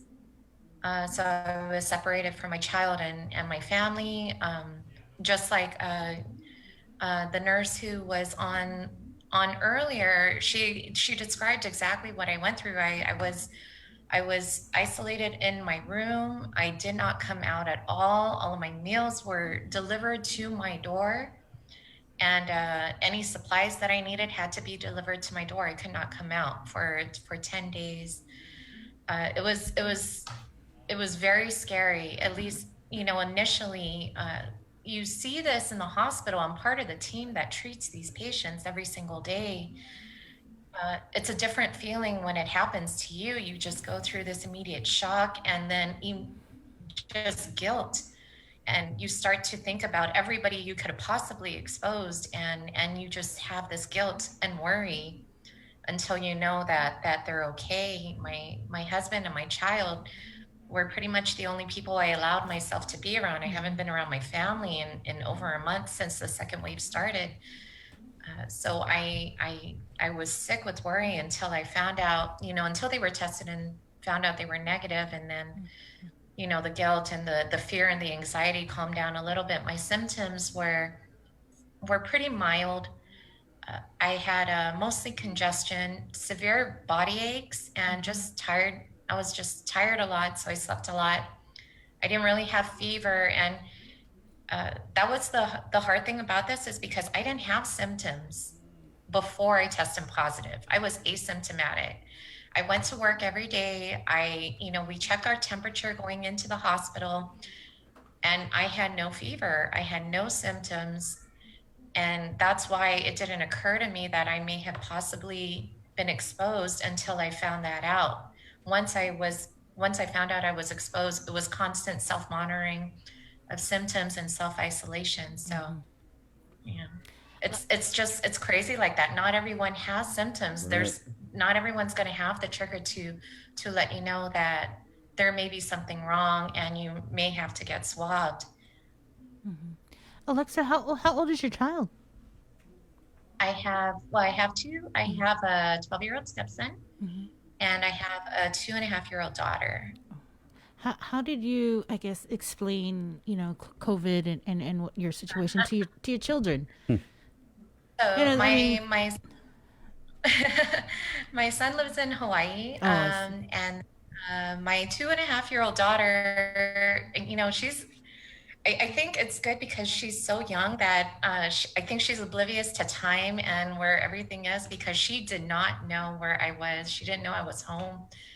I was so quiet because I didn't want to make any noise in the room to make her start banging on the door, trying to open it. She's at the age where she reaches for the doorknob and she can open doors. So James did a really good job keeping her busy, and he was super dad for 10 days and took care of her. Alexa, let me ask. That was the hardest part. Yeah. We had Nurse Rose, and she talked about how to do a home isolation, and it sounds like you did it to the T. To you, is that the proof in the pudding that you can home isolate and still keep your family members safe from the virus? Yes. I mean, it takes a lot of will and determination. It's very difficult. I found it very difficult to home isolate, just because I have a young child, and to hear her cry and not be able to go to her and comfort her was the hardest thing for me. I think if you're able to and you take on the huge responsibility of self-isolating and not coming out and relying on other people to help take care of you while you're in there, 10 days is a very long time to be in self-isolation and away from your immediate family. So I think it's a choice that everyone has to make. I knew I could do it. I didn't want to risk it. I didn't want to do anything to risk exposing my family to the virus. And even to this day, 7 days later, I still have that fear. I wore a mask around my family even 7 days after I got out of isolation. Just that anxiety that you just want to make sure that you did everything to not expose them. Even though I'm no longer contagious, I no longer have symptoms. I stopped having symptoms a while ago. So as I think it's just everyone has to take on that responsibility. If you are positive, if you know that you cannot safely stay home and self-isolate, then you can find other means to do so. I was just lucky. I was fortunate that I had the opportunity to do it, and my family was wonderful. I never had to worry about meals. My extended family delivered meals to my home, so James could just focus on taking care of me and Camille. Are you back to work? I am. I returned back to GMH this Monday. Let me ask, when you got the virus and having been part of the team, the Code Blue team, working with COVID patients in the ICU, seeing what the virus does firsthand, was there ever that moment where you didn't know which version of the coronavirus you were going to get? That's the fear, the immediate fear that when you find out that you're positive, you're so scared, because we've seen what this virus does to patients. It's a horrible virus, and I've seen patients at their most vulnerable and their sickest. Our patients are so sick, and I see them from being, having mild symptoms and just needing oxygen to being on a ventilator and needing to be sedated. And so when I found out I was positive, immediately the fear just sunk in, and you have to I had to calm myself down and say, you know what, I'm young, I don't have comorbidities, I'm strong, I can do this, I can fight this. And I immediately just thought of my family. It wasn't even about me, it was about who I needed to protect. But yeah, that fear is real because of what we see every single day. It's terrifying. We talked to Dr. Uggan, I think it was earlier this week. Right. And she just described what it's like working at GMH every day, how overworked and overwhelming it is there. And you going back, have you ever wanted to just, I don't know, I want to say quit. It just seems such a nightmare to have to go in every day and see what you're seeing. And I guess why do you stay? What keeps you motivated? When this COVID pandemic first started in March, we had our first wave. I was there in March with our first patient. It's the scariest thing to face something that was so unknown at the time. There really any literature available out. All we knew about this virus was in Wuhan in Italy before it got to the United States, and then shortly after it came to Guam. So the scariest part for me was in March, at least because we didn't know a lot about it, and it was during that first wave when we had the positives and we had our sick patients, that you really sit there and you have to sit there and have to reflect about what it is you're doing and whether or not you can move forward with something that's so scary, because it's not only scary for you as a healthcare personnel and you possibly contracting this virus, but it's the fear of bringing it home to your family, which for me was which way greater a fear than it was for myself. So, it's a personal decision that every healthcare personnel has to make. But for me, this is a calling. It's not a job. You don't go into this profession because it's just a job. You go into this profession because you want to help people. You want to help the sick people of Guam. And now more than ever, Guam needs healthcare professionals. They need people to answer that calling. So it wasn't even a question for me.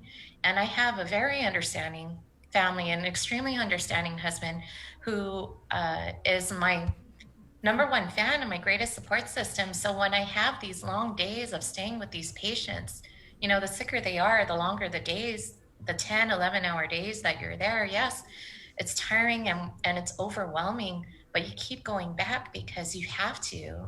You can't leave these patients to fight it alone. They need the physicians, they need the nurses, they need the respiratory therapists, the pharmacists, everyone at the hospital is so key into our battle against this virus. And they're some of the bravest people I've ever met. It takes a lot of courage and conviction to go into work every single day. And I think I'm just blessed and I'm honored. But it's got to be difficult to say. How difficult is it knowing the risk every day that you take when you go in to say goodbye to your husband, to your child?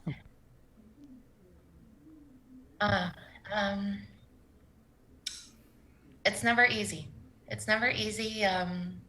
But he's my biggest support. So, I do everything I can to make sure that I am protecting myself as much as possible when I'm at that hospital. I wear an N95 mask all day for 12 hours. Like, you get the bruising on top of your nose and the seal around your face, and you're fully garbed up in PPE the entire time you're there. And you do all your decontamination before you get home. And I eat solo lunches. I don't even eat with anyone around me. This is what we have to do in order to make sure that you're doing everything possible. So I take comfort knowing that I'm doing everything I possibly can. I'm following all the guidelines in regards to minimizing the exposure. The risk is always there because I work in the COVID unit. I work with the COVID team, but this is part of our job. We have to take care of these people. So you do everything you can to protect yourself, protect your coworkers, protect your patients, and protect your family. And it's never easy, but you just do what you have to do. Mm-hmm. You're a hero to so many people. I have to say that. Who's your hero? Yeah, I'm very humbled, and I never thought of myself as a hero. I think the heroes are just the nurses and the physicians and the RTs that I work alongside with every single day. They're my heroes. They're amazing, and thank you. I appreciate the support and all the love. I'm so overwhelmed by the love and support ever since I shared my story. It's overwhelming, and thank you so much. Alexa, you're working today, right? I'm off. Oh, you're I'm off, right? today. Right, I go back right. tomorrow. Right. So when you go in tomorrow, and we heard from Dr. Ruggan the very real scene that she described. Crocs on the ground, PPEs decked up. When you go into that battleground, that COVID-19 war zone, and you come back out, what's the most important thing you think you can tell the people of Guam about COVID-19? I think just knowing that we are all vulnerable to catching this virus. We are all at risk anytime you let your guard down. Mine is when I shared a meal with someone. So you don't even have to work with COVID patients directly. You don't have to be at the hospital. You don't have to, it doesn't matter where you are. We are all at risk of getting this virus. So do everything you can to protect yourself and protect your loved ones and protect your family. And like I said in the video, I really believe that everyone is afflicted by this virus some way or another, and we just have to help each other out and take care of each other. Our frontliners are doing everything we can to take care of the sick, but we as a community here on Guam, we really have to look out for each other. And once we come out of this, we're gonna build this community back up together. We're in this together. Thank you, Alexa, for sharing Thank your you. story. Thanks for having me. God bless you, and enjoy your day off, and you wash your. Well, I think I don't need to tell you to wash your hands. I just got out of class. wash your hands. Yeah, I will. Thank you, Alexa. Take care. Thank you. Have a good day, You guys. too. Appreciate Thank it. you for having there me. you go. All right. This is the link on the breeze, 93.9 to 741. That was a rock star. Yeah, that was awesome. Will the PCOR 1 lockdown be extended? We're going to try and find out next with Crystal Paco San Augustine, the Adelup Press Secretary, as the link continues right after this. Good morning, Guam. Happy Life Construction. My name is Alexa Perez Atkins. I'm part of the COVID task force at GMH. I've taken on a broader role, more than just a clinical pharmacist. I'm part of an interdisciplinary team that takes care of our COVID and our non-COVID patient population. When I found out that a person that I had had a meal with tested positive, I moved out of my home. I self-isolated. I had to test within a certain window in order to make sure I did not have the virus, and I did not want to be home until I found out. I tested positive day 10 from my exposure. It's overwhelming, the emotions that you go through, and it's just so many different emotions. The guilt that you had potentially exposed your family to this virus. I haven't seen my daughter and my husband going on 10 days now. You know, I'm gonna come out of this. I'm looking forward to just being outside in the fresh air and having sunshine and being able to hold my child and hug my husband and just be back there in the world. I'm ready to get out of here. I'm ready to go back and join the fight. To serve at GMH, you know, I'm honored. Some of the bravest people I've seen and the most passionate people I've seen are the people who are in this with me. You know, they've been holding the line, even with some of the staff members out, key staff members. And, you know, as soon as they'll let me, I'll be back at work and joining them in this battle. And I've never been more proud. We need to look out for each other, and everyone on this island is somehow affected by COVID. So if there's anyone that you know who is affected, you know, help them out. If we come together as a community and we take care of each other, it is together that we'll overcome it. So everyone has a part to play in it. You're watching The Link with Chris and Sabrina on TV 11. Stick around because we're next on CBS This Morning. We got your 6. At 6 a.m. with The Link on Breeze 93.9 FM. Bree and I connect you with all the latest news and information you need to know to start your day. Then check back with Guam's news leader at 6 p.m. for the day's top headlines with KUAM News Primetime. From 6 a.m. to 6 p.m. and everything else in between with KUAM Digital, we got your 6.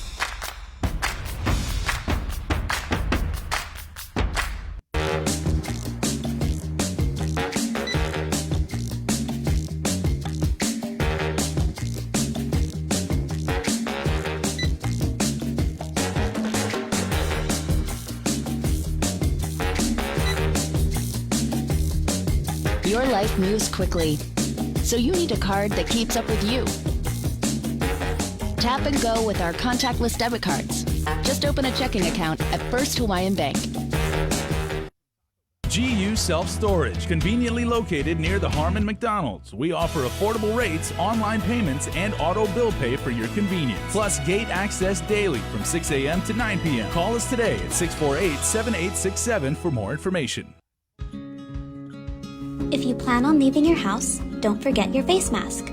Along with hand washing and social distancing, wearing face masks can drastically reduce your risk of infection.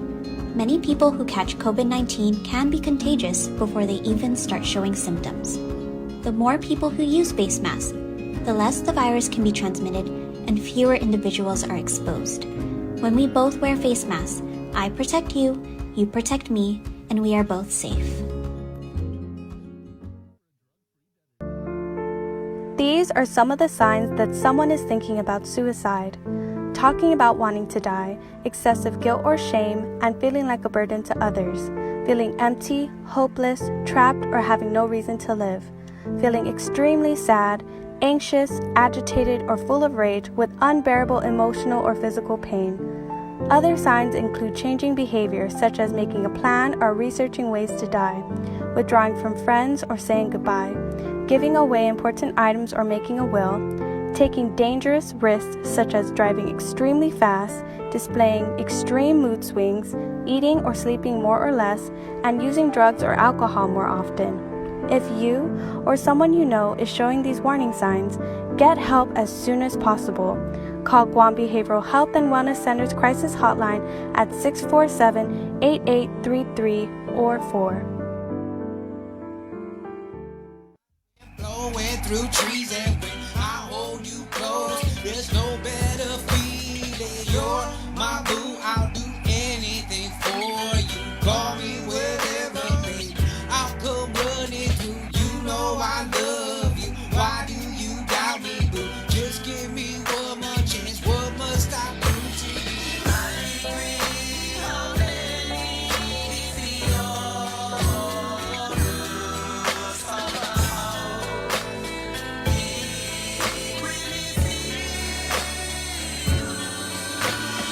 Now that you're gone, I can't do anything, I'm lost. I'm walking in circles, babe, I can't find my spot. Ooh, I can't lie, you are my everything. Why you keep telling me you want nothing with me? I still wanna try to make it alright. I can't sleep at night. Miss. Can't close my eyes. Tossing and Man, that took me back. Hey, it's 7:48. It's the Link on the Breeze, 93.9. Proudly brought to you by First Hawaiian Bank, Cabo Enterprises, and IT&E. Coming up, Hospital Administrator Lillian Posadas, and then we're going to get lawyerly. Let's put your best lawyer jokes in the comments. I think my favorite lawyer joke is the one from Jurassic Park. Gotta be a joke. When the T-Rex bit the lawyer and then spit him out. Oh yeah. Yeah, that's funny. 7:49. Good morning. Also on the way. We'll do it up with attorneys Jack Keetzer-Lahi, Tom Fisher, and Rachel Ozuzu. As they're representing clients who are currently in quarantine. And also, we're going to find out more about the foster child program here. As we heard, they need help in getting the word out. So we'll talk with them a little bit after 7:49. Let's head right into the KUAM News Zoom room. We're standing by. We have the Adelup Press Secretary, Crystal Paco San Augustine. Good morning, Crystal. Good morning. Good morning, everyone. Good morning, Sabrina and Chris, Jason, Joseph, people of Guam. Good morning. Good morning. All right. So, everybody's wanting to know. I feel like I need a drum roll or something. What is the inclination on this extension? Before I give you what's next, what people of Guam can expect, I just want to rehash what we learned last night about our newly confirmed cases.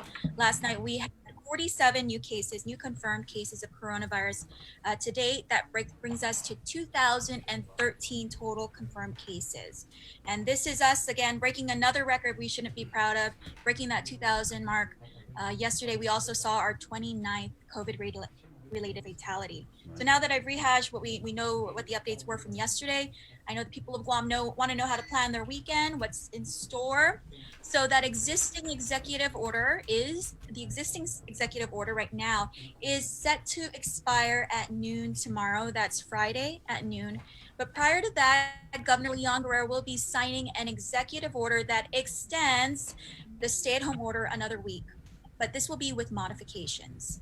Personally, I call this P-Core 1.5. It's familiar to us. It's that first version of P-Core that we saw about a month ago. The difference from what we have now versus what you can expect tomorrow at noon when this one comes into effect is that non-essential curbside retail will be allowed. Also notably different is that restaurants and eating establishments may allow customers onto the premises, but limited for the purposes of takeout dining. So now if you're going to go to the restaurant, pick up your order, they don't necessarily have to come out to you. You can actually enter the establishment, pick up your food that you've already ordered in advance of your arrival.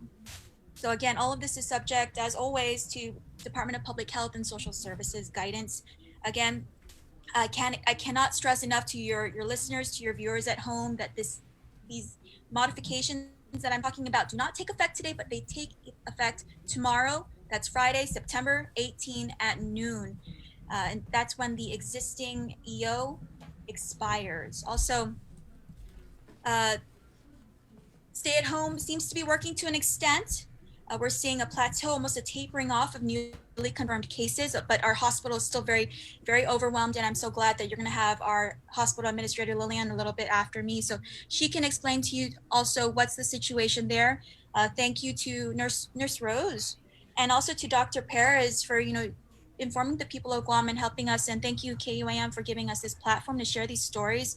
I think the more people understand what goes into the response, the more empathetic I want to say, and the more they want to do their part to be a part of the fight and to combat COVID, because we all want to go back to normal. So just to rehash what I said, EO that will sign, that'll take effect Friday at noon, will extend that stay-at-home order another week. So it again will go another week till next Friday, stay-at-home order another week with modifications. That is, the modifications are that non-essential retail can do curbside, and that restaurants and eating establishments can have customers on the premises for the purpose of picking up their orders. Right. So basically, the non-essential businesses are going to be doing what the restaurants had been doing, and the restaurants are being given that additional easing and allowing us to go in and actually get the food and pick it up.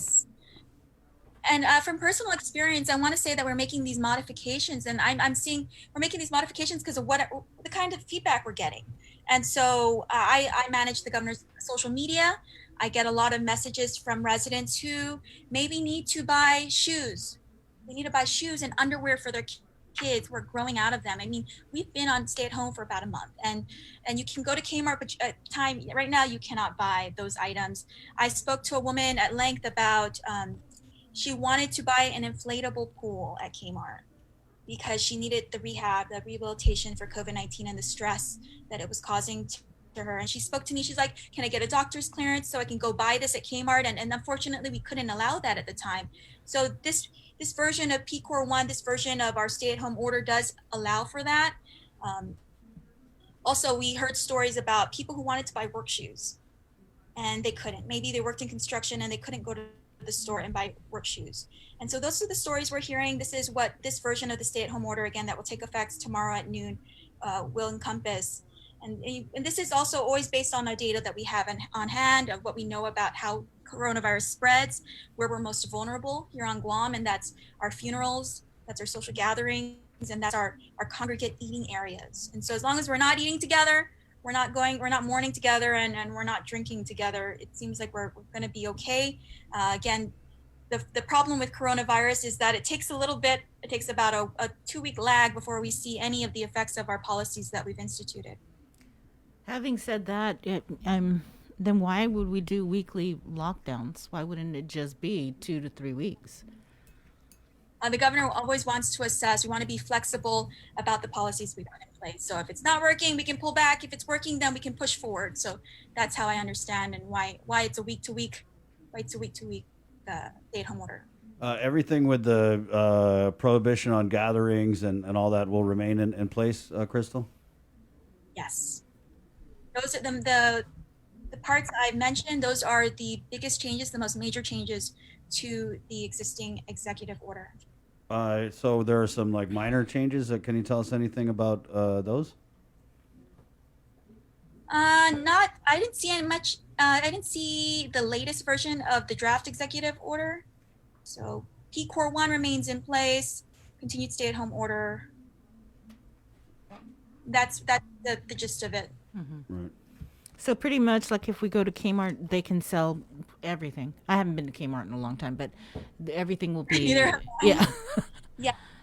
And again, it's for the reasons that the personal reasons we're hearing. People need these items. We need to feel comfortable in our homes. We recognize that the stay-at-home order, the continuing stay-at-home order, is taxing to our residents who maybe need more items to feel more comfortable, to be more comfortable as they isolate at home. And like I said, it was a woman who needed a pool, or an inflatable pool. I asked her if she could go to the beach, and she's like, that's not ideal for me. I really would like to, do some stress release, decompress at home. And that's understandable. And then the kids are growing. They're going to grow whether or not we have a stay-at-home order or not. So, going to buy those necessities that wouldn't exactly be considered essential, unfortunately. Right. So, and I mean, with that being said, are we looking at in the event and God forbid we do go back to, real P Core 1, would these items like underwear and all that stuff be deemed essential? Because it kind of seems like it seems like it should be essential. Yeah, is that public? Is that public health who determines what items are essential and what items are not essential?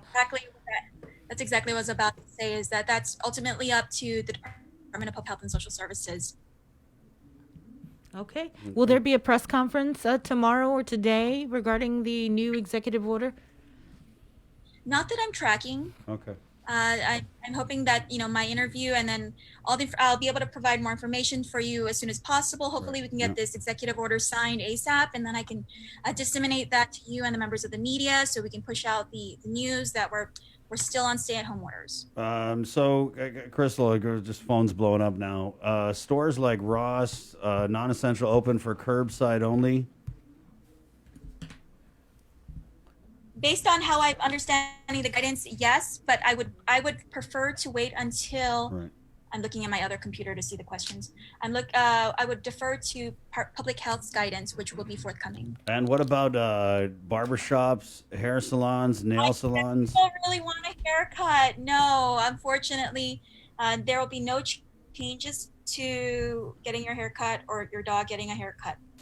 I did get that question. Right. That someone wanted to the groomers to be open. I'm like, if you can't get a haircut, your dog can't get a haircut, and that remains the same. I don't want to be a snitch, but I'm going to be. I got a message on my Insta about a nail salon just right down the street that was open and accepting customers. So I don't know if you guys have got that tip. I don't know which one it is. It's kind of across the mall. Well, that's a great segue. You can call 311. We do have an option. I want to say it's option 4 or 6. I can't recall which option. You should listen to the directory. Call 311. There is an option for reporting those who are violating the social isolation directive, and what that line goes to is the Guam Police Department, the RAC, Response Activity Coordinator at Homeland Security. They can track it. They work directly with public health, and we can get a team on it as soon as possible. Again, we highly discourage these types of events and openings of non-essential businesses. And so what we do is we send a public health team or Guam Police Department to council, and if needed, enforce that public nuisance citation. They just rip off everybody's gel nails right when they bust it. Like, everybody shut it down! Do you know how gel nails work, Chris? Like, you can't take them off by yourself. And so that's why I'm stuck with them. For the girls that got gel nails or manicured nails right before the stay-at-home order, I am so sorry. Your nails are probably horrendous at this point. That's the girls who are going like this. Hands below the desk. So like the non-essential retail stores, we're not looking at like the mall being open, right? No. This is just You're looking at order curbside online and pick up. Yes. Right. Call in or order online and you pick up. This also supports our small businesses. I see a lot of pop-up businesses on Instagram. I know most of us are shopping on Instagram. They're able to do curbside retail for non-essentials. Right. All right. Anything else? If there's anything in that executive order, and we have any further questions or clarification, we'll definitely give you a call. Yes, and always the Joint Information Center. That's option 8 on 311. So again, call 311. We hope to make it as a one-stop shop as possible.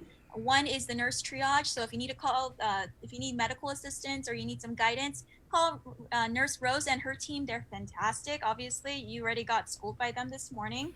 Literally. I say you call A+. You can call up, and option 2 is public welfare at the Department of Public Health and Social Services. 3 is our COVID app alert support, the Guam COVID alert app support. So if you have any questions about the app that we just launched last week, already 10,000 plus downloads. If you have any questions, you can talk to somebody on that line. They are our app support line. We also have the crisis hotline. They're being corrected. I'm not sure the actual directory numbers, but those are some of the options. The app alert support, crisis hotline, of course, Guam Behavioral Health and Wellness Center. I want to thank you also for playing our PSAs about identifying the signs of suicide. We also have the Guam Police Department, who, if you want to report someone who may be in violation of the Social Isolation Directive, and of course the Joint Information Center is for all your general inquiries. They're line 8. Thank you, Crystal. Thanks, Chris.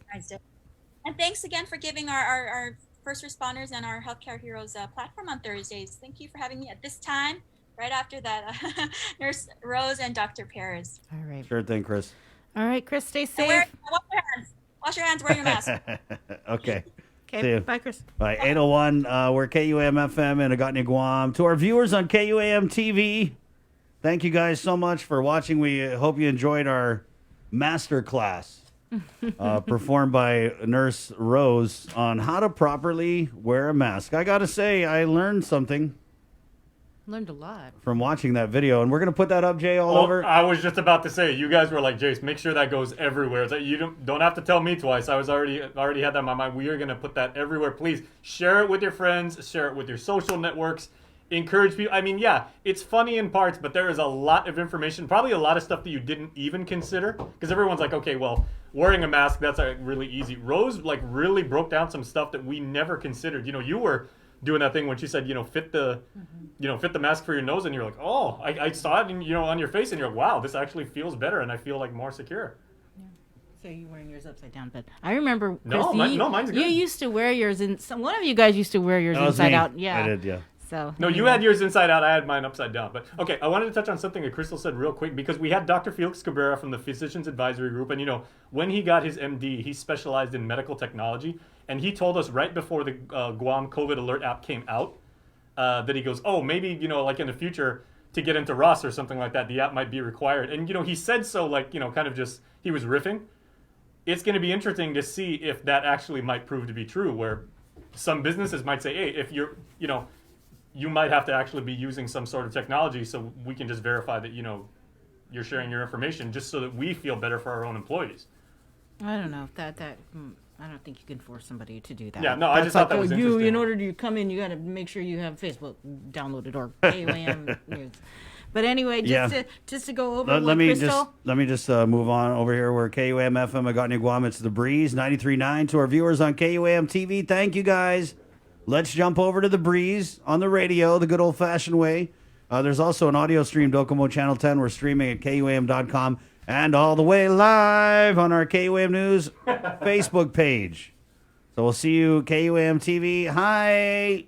Bye. Okay, Sabrina. Yeah, we just had Crystal Paco San Augustine on. She's the governor's press secretary, giving us the announcement that the governor will be signing another executive order to extend P-Core 1 and this stay-home order, but it will be modified. This will go into effect tomorrow, Friday at noon. The new executive order, there will be modifications. The main differences, according to Crystal, is that starting tomorrow, again, 12 noon, non-essential retail stores will be allowed to open, but for curbside pickup only. So you can order online, go there and pick up whatever you bought online. Maybe over the phone. And we'll get the businesses on Monday. Reach out to the chamber and find. And one thing with these businesses is they're hanging on Gov Guam's every word. So they were tuned in, just waiting for this announcement. And now we'll see the mobilization of these businesses because, like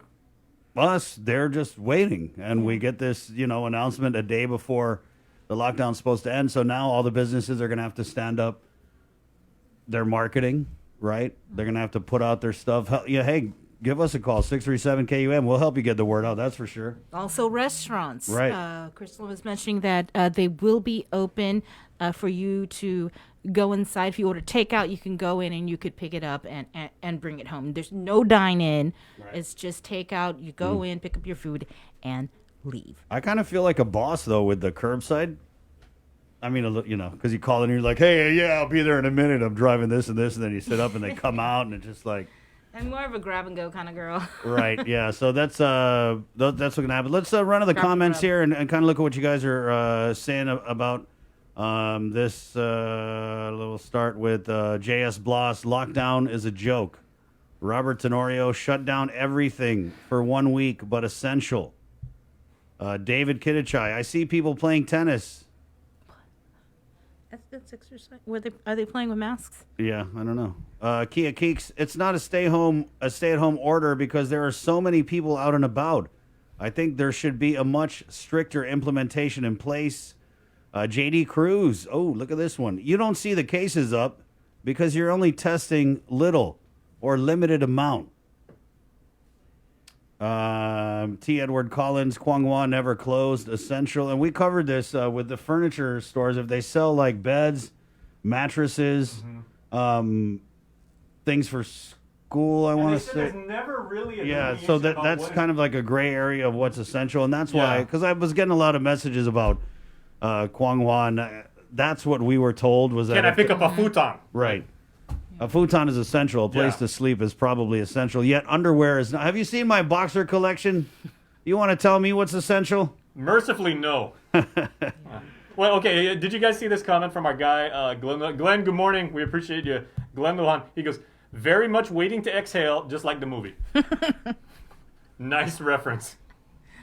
Here we go. Why is it that funeral orders are not being followed? I've seen for sure the funeral homes are extremely allowing a lot of people and GPD is present, but nothing being done.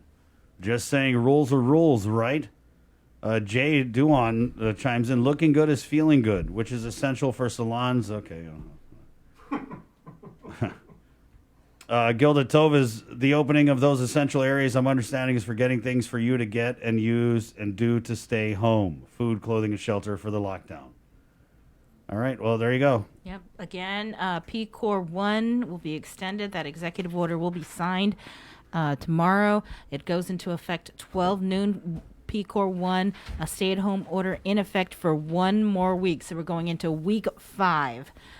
The only difference, non-essential retail stores will be open for curbside pickup as well as restaurants, takeout dining. You can go in, pick up your food, and leave. That all goes into effect tomorrow, 12 noon. It's 8:08. We're going to take a short break and come back with a look at news here on The Link. It's The Breeze, 93.9. Good morning, Guam. GU Self-Storage, conveniently located near the Harmon McDonald's. We offer affordable rates, online payments, and auto bill pay for your convenience. Plus, gate access daily from 6 a.m. to 9 p.m. Call us today at 648-7867 for more information.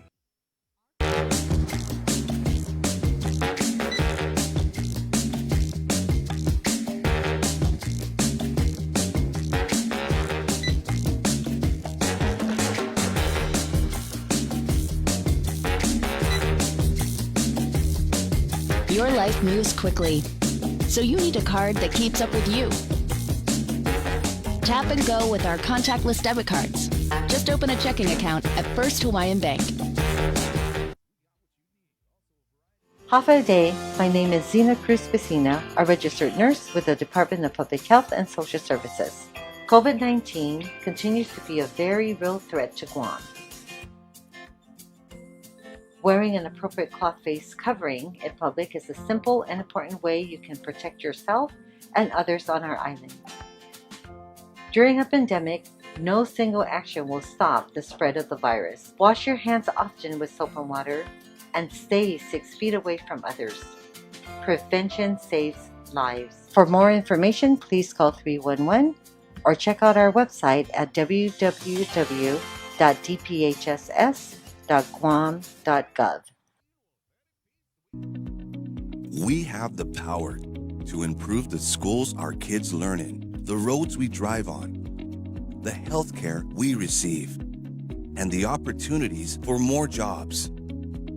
By responding to the 2020 census of Guam, we can uplift future generations by providing them with the resources they need to grow as a community. Together, we can make a difference. Respond today.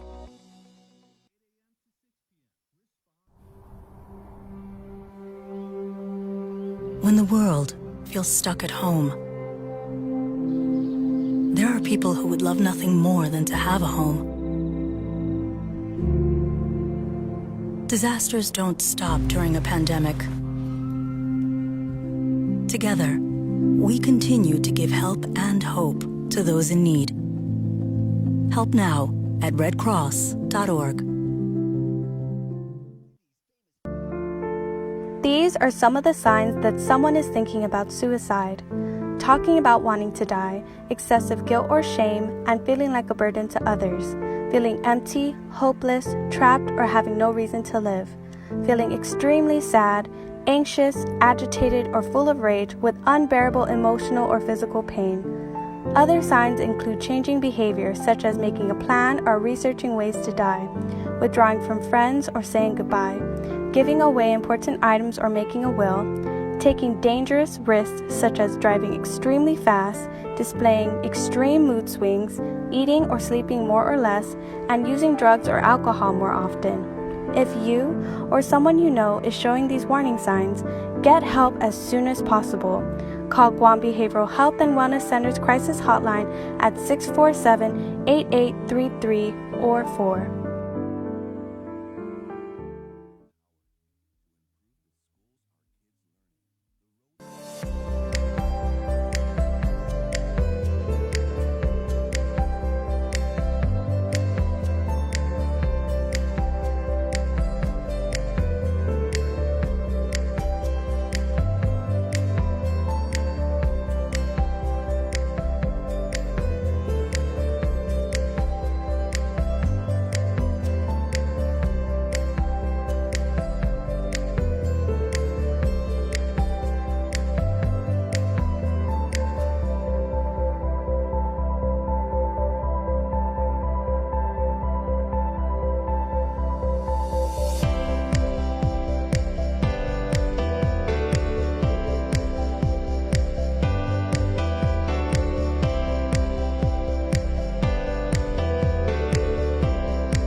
Good morning, 8:13. Coming up, Lillian Posadas, Hospital Administrator.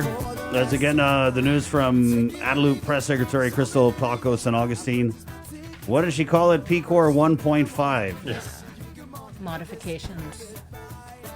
I kind of saw this coming. We were talking about this, I don't even know if it's the pressure or just that there's just a chorus of voices that's talking about data-driven reopenings, and I don't know. I feel like this is probably the safest thing decision they could have made in terms of allowing non-essential businesses to reopen in some way.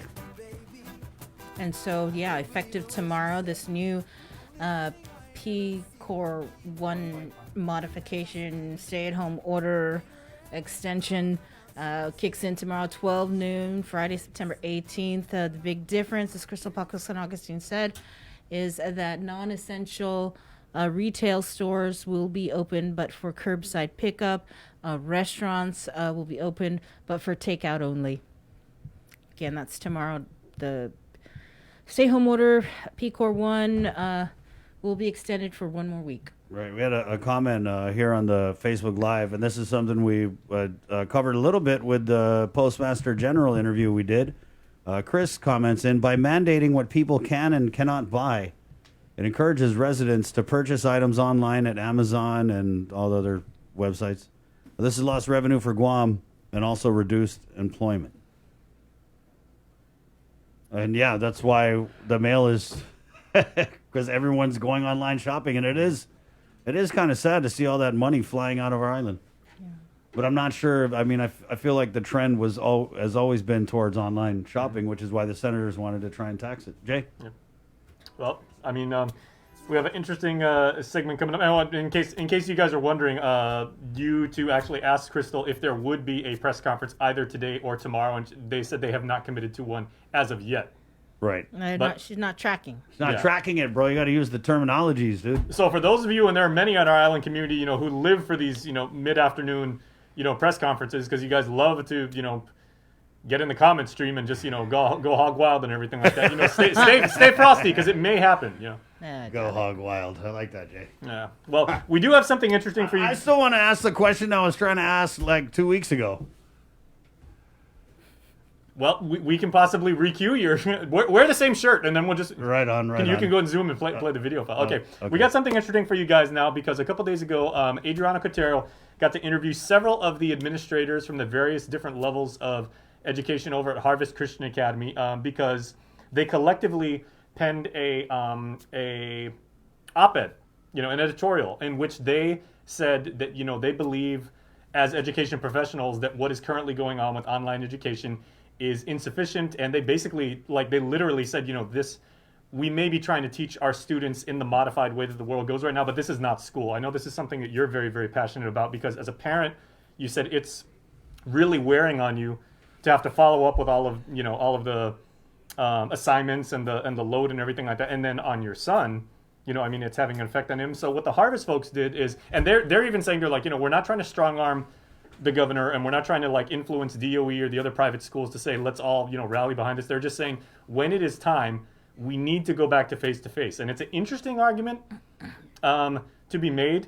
I've shared this with a lot of different people since Adriana did the thing. And, a lot of people agree with some parts of it. Some people disagree with the whole thing. Some people agree with, hook, line. They agree hook, line, and sinker. But it's a very interesting conversation that you guys are going to want to listen to. And we'd love to see what you guys have to say about it in the comments. Right. We just had that national story, right, that we played about online schooling. Yeah. Mm-hmm. Right. And colleges are colleges are freaking out. I don't want to go into. No, I'm just saying my opinion. I don't think the online stuff is working. I'm sorry, I don't. I don't think. I don't see that the virtual presence and I know everyone's trying. And God, I'm not trying to throw shade on the whole thing. I'm just saying that expecting our kids to learn under these conditions, and there's just so many other factors, right? I had someone in the comments who goes, "Oh, I got 4 kids, different grades." And they all got to have, I know hard copy is an option, but I mean, man, it just really seems, and knowing Bree and seeing what she's going through, it's like you didn't know you were gonna get a part-time job as a my son teacher. I think my son is catching on. It's just the constant notifications, the homework on the weekend, and coming home, and he's still doing homework after he gets out of school at 2, and he's on all morning, all afternoon, and it's like there's just no break sometimes. But and Joser knows what I'm talking about too, because his kids are also online. And everybody is. And to be fair, one of the main contributors to this editorial piece that you're going to see very shortly is our buddy Jeremy Zychek, who is I think he's the main principal at Harvest, or if not the administrator. And he was even saying one perspective we'd like to shed light on is that our teachers are working way more hours than they normally would. I was going to get to that. And we're also looking out for our own people too, because we want to take care of their well-being. Yeah, we had a comment here from Robert. Now, let me read this the way it's supposed to be read. Oh, now parents know what teachers go through for an entire whole school year. Yeah, we do know that. Yeah. On top of knowing that we're doing our job, I'm doing my job, going to work here 4:30 till 6:30 at night. Then I got to go home, and then I got to help my son with my homework. So, with his homework, not my homework, with his homework, like it's and your then homework. work on his homework over the weekend. So, yeah, I know what they're going through. Maybe not everything that they're going through, but imagine what those teachers, if those teachers were in our shoes, for the people that are working every single day. So, it goes both ways. And I completely appreciate everything our teachers are doing because And I they know are that they're frontliners working. too. Yes, they're Teachers working. absolutely are frontliners They too. are working hard, but, so am I. Yeah, so this is Adriana. So is Chris. So is Joser. So this is so our are the Adriana Cotero firefighters. with, so are the man. police Wait, officers. Bree's not done, Joe. No, Go go on, Bree. ahead. Go No, ahead. go, Bree. No, you go ahead. No, because what I'm no. Go ahead. No, please do. Come on. It's frustrating, yeah. And I mean, we're talking about the parents and the teachers. What about the kids? What about the kids having to do a 12-hour freaking school day in front of a darn laptop or an iPad? Meanwhile, they're stressed that mom, dad, Nino or Nina could catch COVID and die. It's a crazy world we're living in. And I just think that it's unrealistic to expect kids to be able to go into this and really learn stuff under these conditions. So tell you what, we're gonna go ahead and play this. No, we're gonna play this interview and let us know in the comments. Jay's like, oh, sorry guys, can we just throw to the video? No, and then upon completion of watching this and everything like that, we'll all get back together and we'll talk about this and we'll see where do you guys stand based on the argument that Harvest is making, and how do you think should we force going back to face, or how is online shaping up? And I like this one here. Gina Marie writes, if the teachers were working hard, how come my son hasn't had homework for almost a month? Dude, what school does your boy go to? Yeah, what school is that? Because mine has homework. I mean, it's like the kids have more work, double it seems, than they would during the regular school. That's all I'm saying. Yeah, my son is learning. I'm not saying that the teachers are bad where he's at. He is learning. He's doing. It's just a lot. A lot of homework. It's a lot. Okay. Day 22, so we'll play this. And we're coming back. You guys tell us what you think in the comments. We're coming back with Lillian Posadas, the hospital administrator, to get back into virus news here at 8:22 on the link again. Yeah, I don't have a printer scanner. Okay, go ahead. The stay-at-home order, the announcement from Crystal Placos and Augustine that it will be extended for a week. However, non-essential businesses will be allowed to operate with curbside service, and restaurants will now be allowing customers to come in to pick up food. There's going to be no dine-in. And as far as Crystal said, those were the two major changes with the upcoming extension of the PCOR 1 lockdown. And here's that interview. Hello, everyone. I'm Adriana Cotero, and I am joined with Hello, everyone. I'm Adriana Cotero, and I am joined with the administrators with Harvest Christian Academy. So there's a few of them on here, so I'm going to have each and every single one of you introduce yourselves and then tell me your titles as well, if you could, please. Day, Adriana. I'm Jeremy Zychek. I'm the administrator for the Academy. And my name is Lawrence Nangast, and I'm the high school principal here at Harvest Christian Academy. My name's Josh Taylor. I'm the man in the middle, 4th through 8th grade principal. My name is Joy Stouffer. I'm the lower elementary principal for K3 through 3rd grade. And thank you all for joining me. So we're here to address some current concerns that Harvest Christian Academy has in regards to online learning. There was a letter that was authored by all four of you. So if someone wants to just take the lead to just outline the background information on what this letter entails. Thanks, Adriana. Appreciate the opportunity. We just want to add to the narrative about COVID and some of the impacts of COVID. Of course, as we pay attention to the news, our hearts grieve with the 26 people that have lost their lives to the virus, including the most recent news of the 10-year-old that had COVID as well. And so we pray for families, we pray for the situation, we pray for our island, and we really pray for the day when this virus is no longer on our island and we can go back to quote normal, what that looks like. The four of us wrote this article really because there's just a lot of impact that COVID is having on education. We hear frequently from the government, of course, which is good. We pray for them and appreciate their role. We hear from the Chamber of Commerce, right? Tourism, the medical community. And we just felt as though adding a voice from the educational standpoint is very, very important. To be frank, we have been without school, save one day. We were able to have one day in face-to-face operation prior to moving from PCOR 3 back to PCOR 1. Take that day aside, it's been over 170 days since most of the children on this island have received face-to-face education. And there's a lot of interesting stories out there, and our teachers are working very, very hard from an online standpoint. But we just want to say, as much as we're trying to engage students, that online education isn't a substitute for face-to-face education. In our article, which is linked on our Facebook page, we talk about learning trajectories. A lot of the students didn't have a fourth quarter. We were able to patch together a fourth quarter of last year. But still, it wasn't the same as face-to-face education. Social development, that's key. When we give an example in the article of if you were unable to have a face-to-face relationship with your child, how would that be affected over the course of 170 days? Let's say you could do unlimited Zoom and talk to them on the phone. The reality is your relationship with your child would change from a distance standpoint. And Josh has some really great examples. We've been chatting about this in the office of teachers that have made a difference in his life. So maybe I'll give him an opportunity just to share teachers make a difference. And we really just want to help communicate that key point. Yeah, I've got a son right now in first grade, and learning how to read, super complicated process while you're there in school. I remember back to my first grade teacher, Miss Boyd, and the way that she took me, like the only thing I was really good at was being able to baa like a sheep. And, you know, I was the best, but then she took me from that to actually being able to know how to read words, sentences, and without her help, man, I'd have been toast. I think in fifth grade, I had Mr. Smith, and he was I realized, we went to the playground one time, and older kids came out and they took over the spot from us, even though it was our recess time. And Mr. Smith came up and said, hey, high schoolers, I love you, but it's not your turn.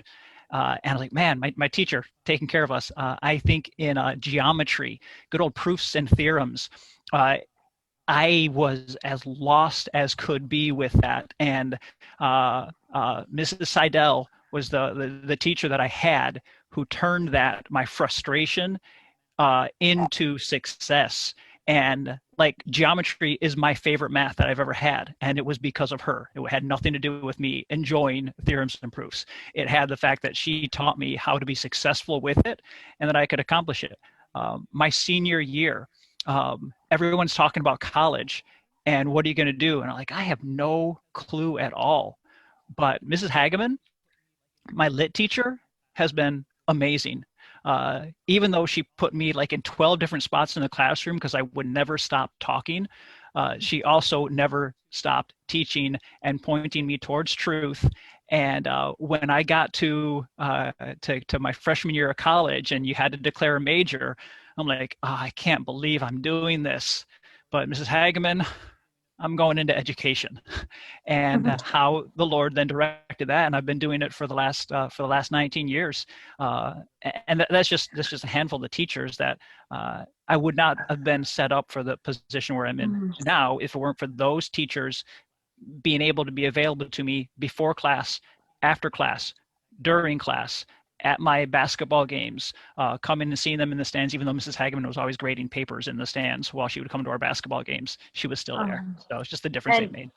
I agree with that. I think that I personally would not be in my career path that I have chosen if it wasn't for my teachers. But do you feel that they cannot make that transition to online and still provide that same assistance to students? To further guide and, you know, direct them in where their potential careers could be?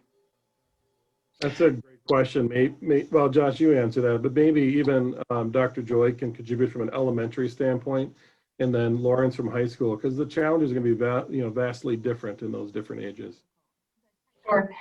For the youngest ones, it is very difficult. The technology, the parents are having to be right there to help with all the interaction. Just their attention span, their ability to stay engaged is so limited. And in the classroom, you'd be doing hands-on activities, you'd be getting up and moving and singing and all those different things to keep them learning.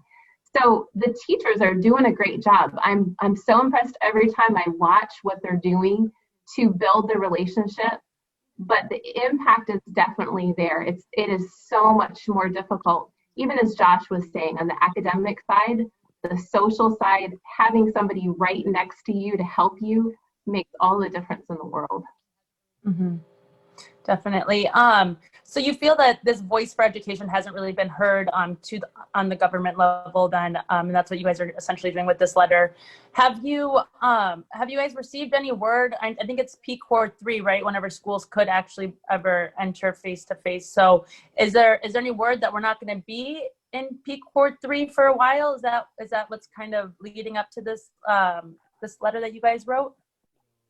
Our desire really isn't to make this, a political statement or say, so-and-so isn't doing a great job. We understand the complexity and really, the difficult situation that the governor is in, trying to balance economics and, the capacity of our medical system and education. And so we don't want to make this overly political and say we just want to add to the narrative that we need to keep considering just the consequences, because I think they're building. The longer we go where we don't have face-to-face education, I think those consequences are going to keep building. And we need to at least think and just start the conversation right now. What are those consequences going to be in the future? And how can we prepare now for helping to write some of those consequences? How long was Harvest Christian Academy? How long was the school year? Were you guys in school in session for about a week or two before we went back to PCOR 1? We had one glorious day with our students based on our. One day. Yeah, we had one glorious day with our students, and then that Friday we shifted and we're sending materials home with parents to prepare for PCOR, which started on Saturday. Yeah. Right. It was an instant shift. I remember reporting on it even just for GDOE schools as well. So when it comes to allowing operations to occur in class, has there been any assistance that you guys have been provided through the CARES Act funding or GDOE, that's including for necessary PPE and any other resources you may need? Do you feel confident that you'd be able to go back to face-to-face operations with the assistance?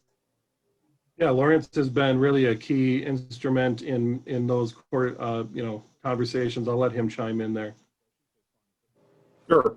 The predominant funds we've received, or I shouldn't say funds, but materials, has been in the PPE area, which was for the in-person face-to-face education. So masks and hand sanitizer, those did come early. We were able to procure those back in the middle of August. And then a few small things like more masks or some rubbing alcohol have also come in over a period of time. One thing that is being done right now is a larger quote and procurement process for GDOE and some of the PNP or private nonprofit schools is taking place right now in some of the technology. And so I think there was a news article about that, the laptops and other tablets coming out soon for students. We're kind of part of that, just a small part as one of the private nonprofits on the island. But over the next, I would say, 3 to 6 weeks, there should be some more of these things getting to the island and getting in the hands of the kids and teachers, because that CARES Act was for basically the school's facility was a part, and then there was also technology and resources for both educational help and mental help on the student and teacher side of things. So I would say some of the necessities they tried to rush here to start school got here, but now that we're online and just the fact that we live on Guam, it does take a little longer for some things to get both procured and then get sent to Guam and dispersed amongst the students. So I would say over the next month, we should be seeing some more progress towards actually having things here on island. And I know that also with other, Catholic schools and private schools, there's been concerns from parents about tuition being handled with online learning. Have you guys had any parents address the same concern, or how is tuition being handled with online learning for Harvest? We actually released a survey to parents just this past week, just asking for feedback on various elements of online learning. And we didn't ask specifically about the financial component of it. We know the economic impact on our island. We hear about that. Each one of us has conversations on a weekly basis with parents that are struggling. Our hearts go out to them. Um, what's tricky and difficult is that our teachers are working really more hours than they would in a face-to-face setting. And the resources it takes for us to continue to support an online platform and program is equivalent to, save the utilities, it's equivalent to face-to-face education. And so we're doing our best trying to, let parents know the value of things that are coming through. And, it's a bit of a difficult message. We're here today saying face-to-face education is the best, and it is. But it still takes tremendous amount of effort to deliver things from an online standpoint. And I just want to go back to, you had mentioned the 26th death, right, which was a 10-year-old. So, of course, that also raises concerns as it was a young child. Is that something else you guys find as a concern if we do go back into school? And we also saw when GDOE had that first week, and I know that you guys are Harvest, but a lot of the employees started testing positive. So there's always that concern of positive cases coming. How would Harvest address a positive case? Yeah, so far we've been blessed and we've not had a positive case among our staff members. Of course, that's a potential. I was talking with Josh just this morning about the impact on our families, and we've been impacted. Our families have been impacted by someone that has had COVID or has passed away, and those are very, very difficult things. Our hearts, all that we can do is pray and comfort, and do what we can, to help them. And so it's a reality and it's a challenge. And we're not suggesting, throw caution to the wind. Let's come back face to face and let's everyone get it. We're just saying when the time is right, let's keep planning, let's keep thinking for the opportunity when we can return to face-to-face education, because it's vitally important to our kids. So you feel that face-to-face may get disregarded then altogether, and you guys just want to keep that conversation going then? Yeah, we really think that you can care tremendously about the health of our island, and with COVID, and you can also care tremendously about the students that are falling behind. And even if you just look at it like Pastor Jeremy said about the our staff, I mean, teacher burnout is always a thing to be discussed. And now when you don't have the energy of the classroom, the students in there, when you're not seeing the constant progress, it really takes its toll. And I'm speaking as a dad. I've got 7 children at home, 5 of them school age, and 2 of them that would be in childcare. And it's not going well for them. And it has nothing to do with the fact that they aren't trying. My children are trying. It has nothing to do with the fact that their teachers are unbelievable, incredible, bent over backwards over and over and over again, reached out to me as a parent to make sure that they know which assignments are due. They've been unbelievable. But it's not school. As far as being here with the friends, they don't get to have lunch with their friends. They don't get to go to the recess. They don't get to just listen to the normal stories that a teacher would have. They don't get that. My little ones don't get the hugs in the mornings from the teachers. All the things that they need. Does Harvest plan to send this editorial to any Guam lawmakers or even the governor herself?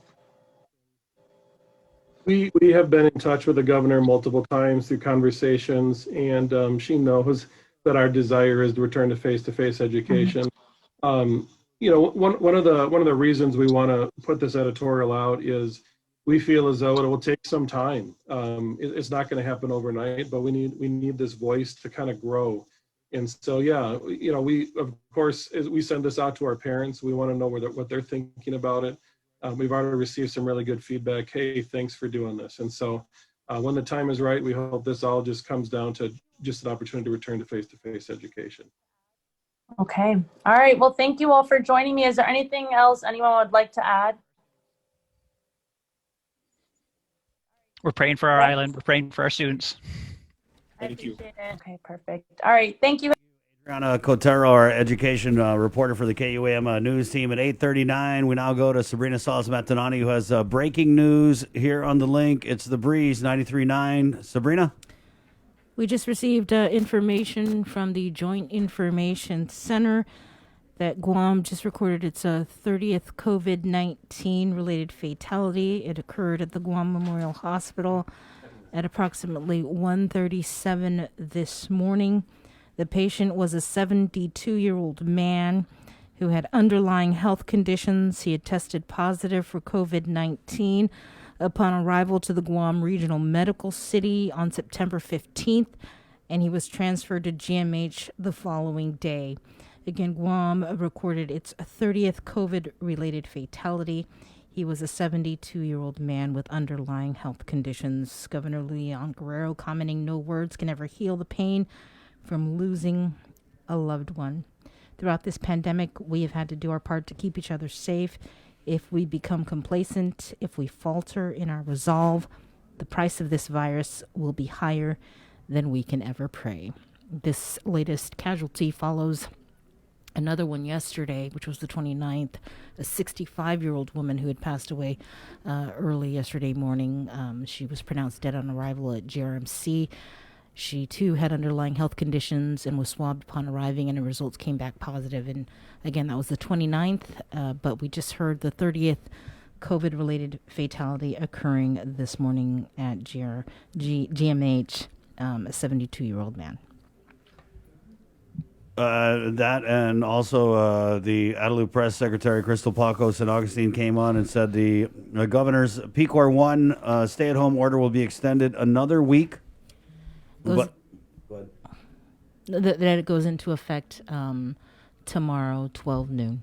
And there's going to be some modifications. One is that restaurants will be allowed to offer takeout service, and non-essential retail businesses will be allowed to have curbside service and pickup.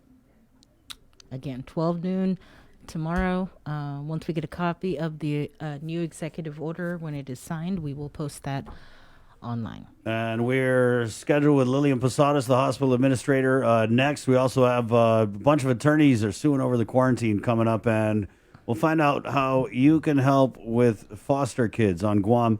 All coming up here on The Link. It's The Breeze 93.9, proudly brought to you by Calvo Enterprises, IT&E, and First Hawaiian Bank. Good morning. Make it through the week.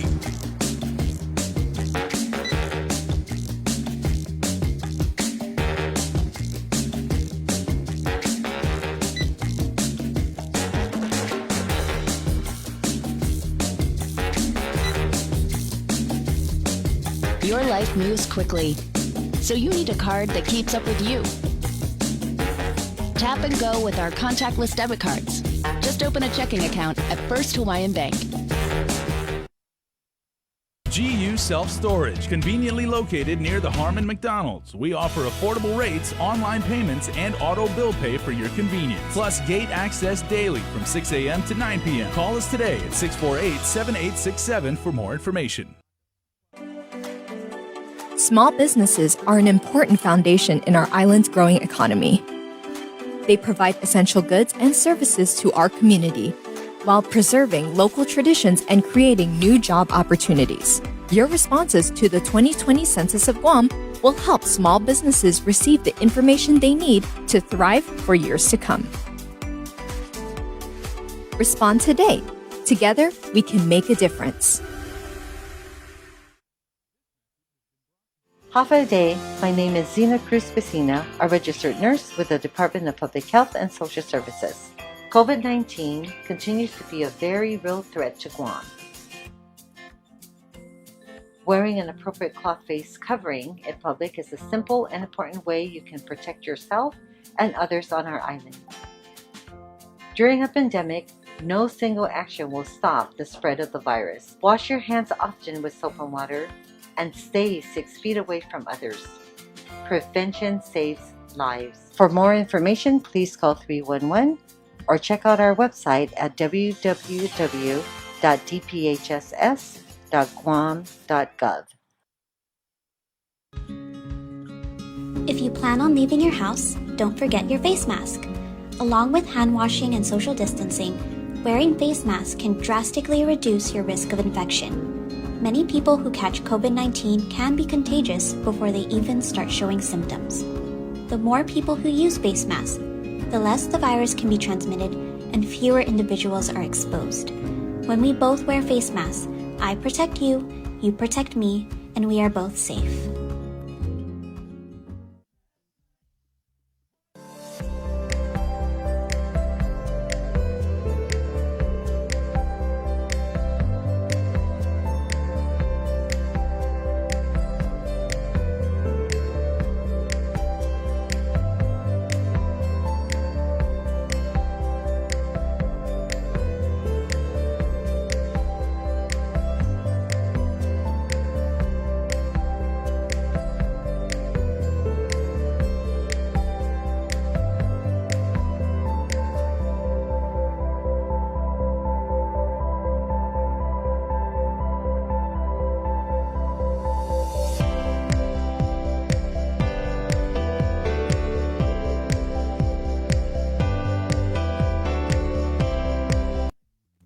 Hey, it's the Link, the Breeze, 846. Good morning. Please watch the road. There was a small stream flood advisory in effect earlier this morning, and as always, you guys know the trouble areas. Polaris Point, edges of the roadways, Molesto, especially in the south, we anticipate flooded and even flooded conditions. At 8:47, let's go to the KUAM News Zoom room where standing by we have Hospital Administrator Lillian Posadas. Good morning, Lillian. Hi, Lillian. Good morning. Morning, everybody. Good morning, Guam. Good morning. Yeah, we just got the news about the 30th COVID-related fatality. Can you give us, I guess, an update on the COVID census there? Our COVID census this morning is 43 right now. Of the 43 individuals, 19 of them are at the ICU level of care. And of the 19, 10 of them are on ventilator support. So, Lillian, it looks like we've had a spike in the ICU level of care for COVID positives at GMH? Yes, we have. As it's been mentioned before, these individuals are coming in really critically ill, really sicker. And it's their respiratory symptoms are the most affected, although the whole system, they're all organs, but, with the respiratory system. And so many of them are on supplemental oxygen, high flow oxygen. And so, yes, and even on CPAP. So for those kinds of, level of treatment, we categorize them as ICU. Because they need close supervision, particularly with their respiratory system. What can you tell us about the two most recent deaths, Lillian? Can you give us any other information? The one recent, as of 1 o'clock this morning, a 72-year-old gentleman, we received a transfer from GRMC, and he's had multiple comorbidities. And, with his multiple comorbidities, it just really compromised his respiratory system. And so, that's what happened. Have you found out anything else about the 10-year-old boy who passed as a COVID-related fatality? No, I haven't. I haven't had time to even, explore it any further. But I haven't received anything at all, and I'm sorry, I don't have any information. Do you have any information? I know that you were working on the final agreement with the off-island recruiting company. We're still in negotiation. We're still in negotiation. We haven't yet signed the contract, so we are still in negotiation. What about receiving any word on the possible extension of the medical team that was sent to Guam? The DOD medical team, yes. We had a meeting yesterday with the DOD coordinator, and They are gonna, they're not, we have to submit our application to extend it, is what we need to do. And so Dr. Ogden is taking the lead on that one. But, I'm not sure that they really can extend it because we also have to do our part on a long-term, plan to have more resources. And so, but they are going to consider that perhaps not so much extended, but continue do a gradual departure of the team because we really still need those resources. They're very helpful in the critical care, the ICU, and in the emergency room. And, there are like 15 CCRNs on site, three physicians. One of them is an anesthesiologist, and one is internal medicine intensivist, and then the other one is an intensivist. So and then there are four respiratory therapists. So that's the team that's here on site, and they've just been working. We've been working them, and they've been helping us out, really efficiently and just intensely helping us out. So that was like phase one, I believe, right? Of the plan that was submitted, and so it could go. I thought the maximum that you guys actually could get more critical care nurses, more intensivists, and physicians. Have you guys seen an increase, or is it just the same team that was deployed here from a couple weeks ago? Well, they sent us the first half of what we had requested, and so they're monitoring on a daily basis our situation with our census and the acuity of our patients. And so they haven't yet decided whether or not they're going to send that second half to Guam, because again, there are other requests such as Hawaii and other states who have higher volumes of individuals who are affected by COVID and higher acuity also. So they're trying to weigh out and look at, where really would they be deploying these individuals that really to jurisdictions that need the most help. So they haven't yet given us a decision in terms of sending over the other half of what we had requested. And any updates on the SIF? Are we still really so busy at GMH that we just can't open the SIF? Right. Right now, we haven't been able to occupy that because, again, with the staffing situation that we are in the process of decompressing our non-COVID patients, working with collaboratively with GRMC. We're providing them also with staff to help them out, and so we can decompress the non-COVID patients over to GRMC. And when you say decompressing, does that include like the pediatrics ward, the child? The adult medical surgical first is what we're looking at. Okay. But is that the plan? The adult medical surgical right now is what we're looking at. Yeah, right. But is the plan to also move? What's it called? The child maternal? I don't know the maternal child health services. Not yet, because we continue to receive individuals. Particularly now, we're seeing laboring pregnant women with COVID infection.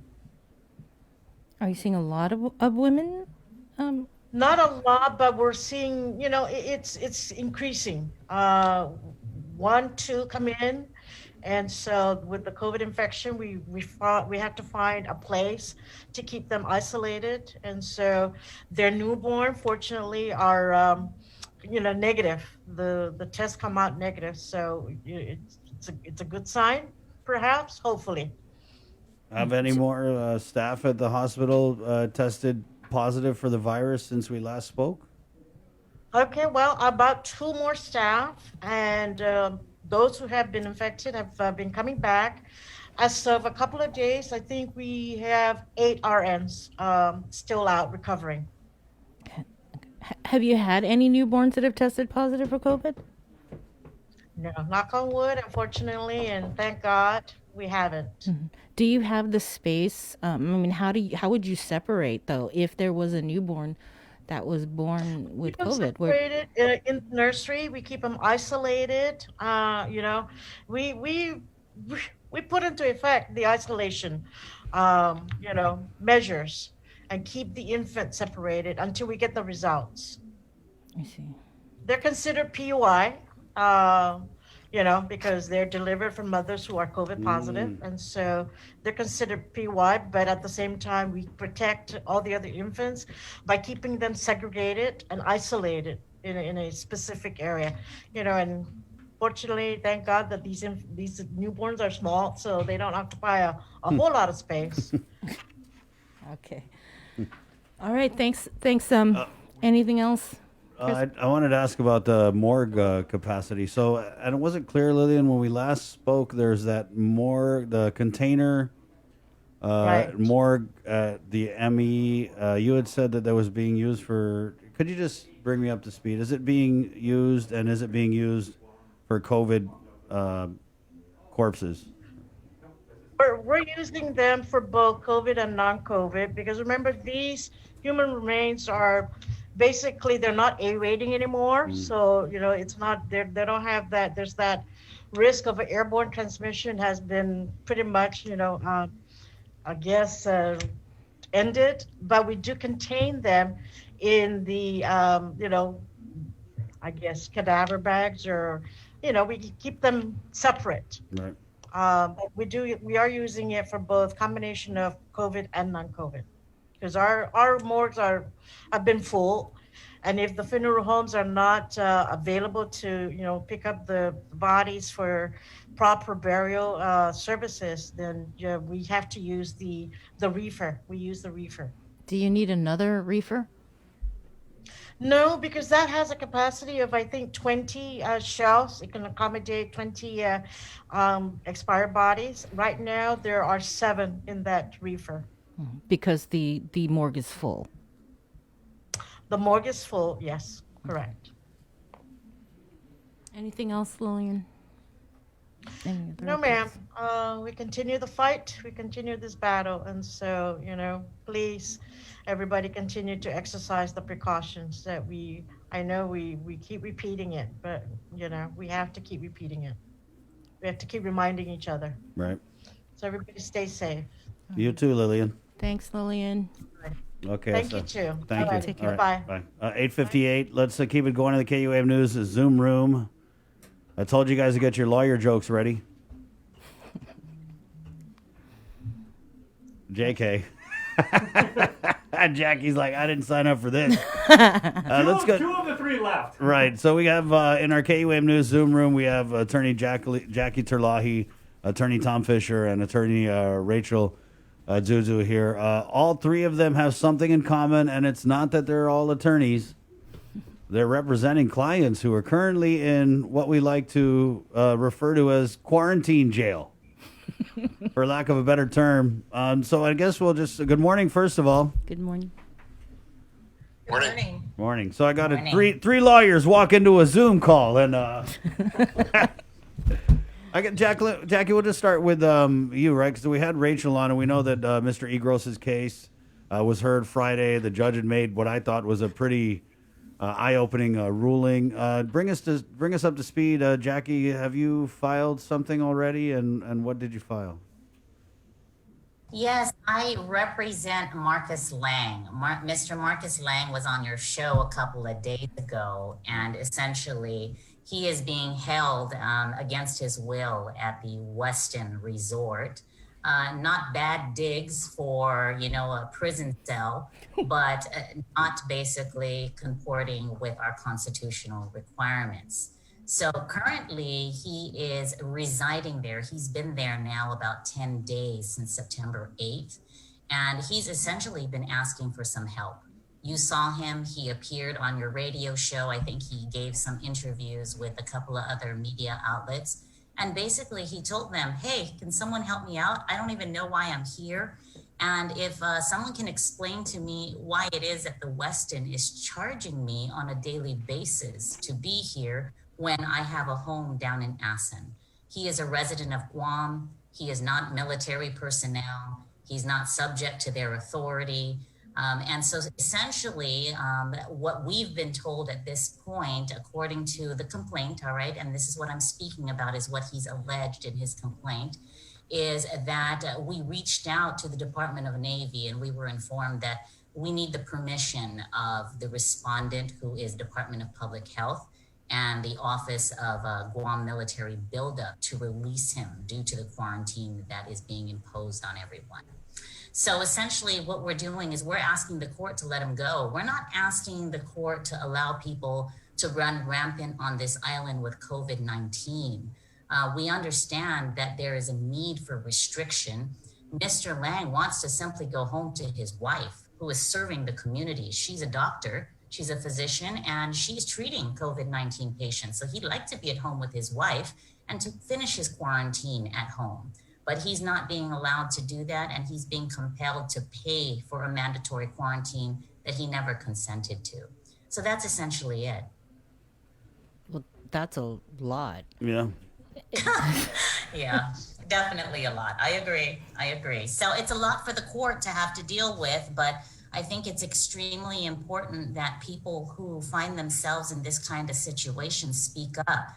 If Mr. Lang didn't reach out to the media outlets, Mr. Lang technically would still be sitting there without any light at the end of the tunnel for him.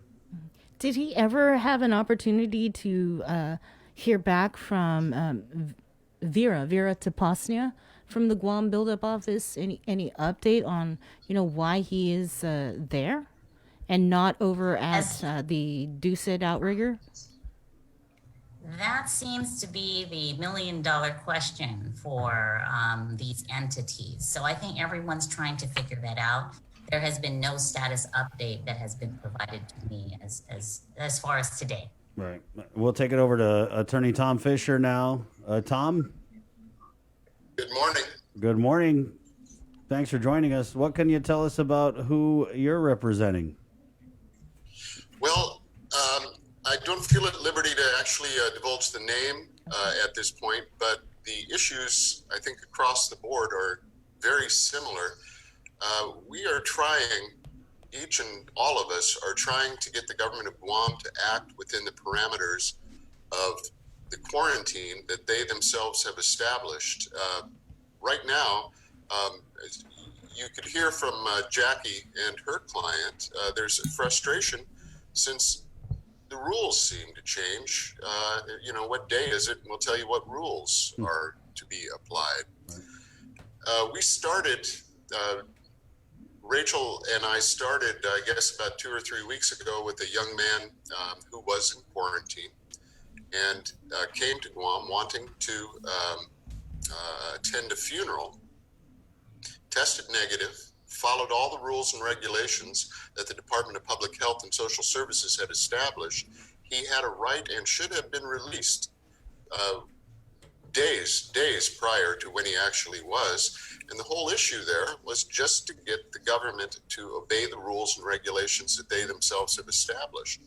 And they're not doing it. And I can represent to this day that they're not doing it. I think all of us, Jackie and Rachel, would agree that these people are suffering physically and mentally, but they're also suffering a constitutional injury. We all appreciate the gravity of this pandemic. There's simply no question about that. And we all appreciate the fact that the administration and all of us have an obligation to do what we can to limit the effect of it, but we are not going to sacrifice our constitutional liberties on this particular altar.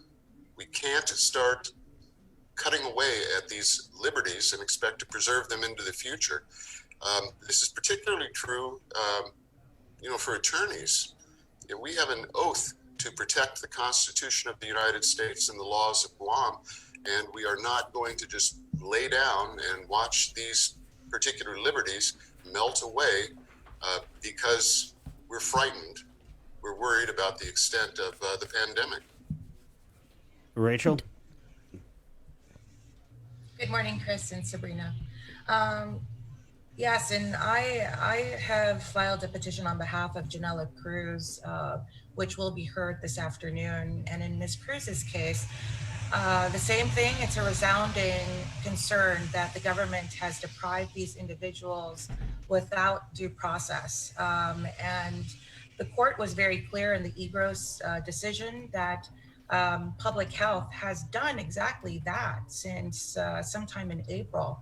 And instead of taking the opportunity that the court gave public health to comply with the law and file a 19605B petition by 4:30 p.m. on Monday, it decided instead not to do so and go forward and actually ask the court to reverse herself on her decision. So what's interesting is that the issues that public health has raised for reversal have nothing to do with the 19605B compliance. It's simple. All public health has to do is to comply with the restrictions of law before they can deprive my client of her freedom. In Ms. Cruz's particular case, she wasn't even a traveler. And this mandatory quarantine in a government facility applies supposedly to all inbound travelers. And Ms. Cruz was simply at the airport premises and there to pick up her minor children. And in her particular case, they say that she consented, that she voluntarily decided to get on this bus and get into a government facility. But as a parent myself, it's hard pressed to find consent when the alternative is that you must abandon your children or that your children are taken away from you. Those are her choices. So there is no consent in that context. What do you guys make of this, what looks to be, to me anyway, like an inconsistency in who's allowed to get out of quarantine early? In the case of Mr. Lang, he's clearly defined as an essential worker, yet he's being held in this DOD quarantine facility, right? And then we see cases where the people who are being labeled as essential farmers are getting out. So what do you make of that? I mean, because we're here and I understand, like, you guys are arguing for people who don't have COVID and who, and in the case of Mr. Lang, at least, are essential but not getting released. And then on the other hand, it looks like we got the party system going on, party pandemic, where so-and-so knows so-and-so and they could get out early no matter what, even if the government's mandating 14 days. Chris, let me take it on your question anyhow. First of all, I want to be clear that each of us represents a client. And as much as we don't like kind of discriminatory systems or favorite systems or old brother kind of systems, the fact of the matter is that we each represent our clients. And we have to do the best that we possibly can for each of our clients. Now, has a DPHSS engaged in conduct that is so arbitrary that this travel quarantine should be modified? Perhaps. That's the question that the court has to answer. The court has already said that the conduct of DPHSS looks like it's arbitrary in the EGROS decision. And so now that the court is faced with new cases dealing with arbitrary action, perhaps the court has the opportunity and the responsibility to address the constitutional issues. And it is quite interesting. In fact, today is, it's ironic. Today is Constitution Day, and here we are asking the court to hear us on cases involving constitutional issues. As my two colleagues have set forth already, that what we're here about is constitutional principles about our civil liberties. We cannot forfeit those rights out of fear. And the longer we stay in fear, the harder it becomes to recognize that we have rights. And in this instance, we still have rights, and the court is the body to make that determination. We can talk about this till we're all crazy and out of breath. I'm sure we could, but the fact of the matter is that the court has to make a determination, and whether or not that determination is to lift the mandatory quarantine, I don't think any of us are here to say that the people of Guam should be irresponsible. I know from my perspective on behalf of Mr. Lang that I'm extremely concerned that Mr. Lang, who is a negative tester, he's a multiple negative tester. He is being held against his will. He's being forced to pay for his quarantine. He is being held at the Westin. And yet the public health admits that they've got more than 1,300 positive people walking around this island without any isolation protocols in place. So I think that's where we need to be concerned is, are we focusing our attention too much on the travelers when really we should be focusing our time, attention, and our funding towards really containing this virus to the actual spread of the disease? And Chris ran away from us. He ran. He thought, I don't want to talk to this woman. I slid over. When is your hearings, Jackie and Tom? Has My hearing hearing been is set for today. We have a scheduling hearing set for today at 1:30. I don't know if Tom's hearing is at that time too. Yeah, I'm not, I expect that we'll hear today when that particular hearing will be set. I'd like to just, I guess, reiterate what Jackie has said,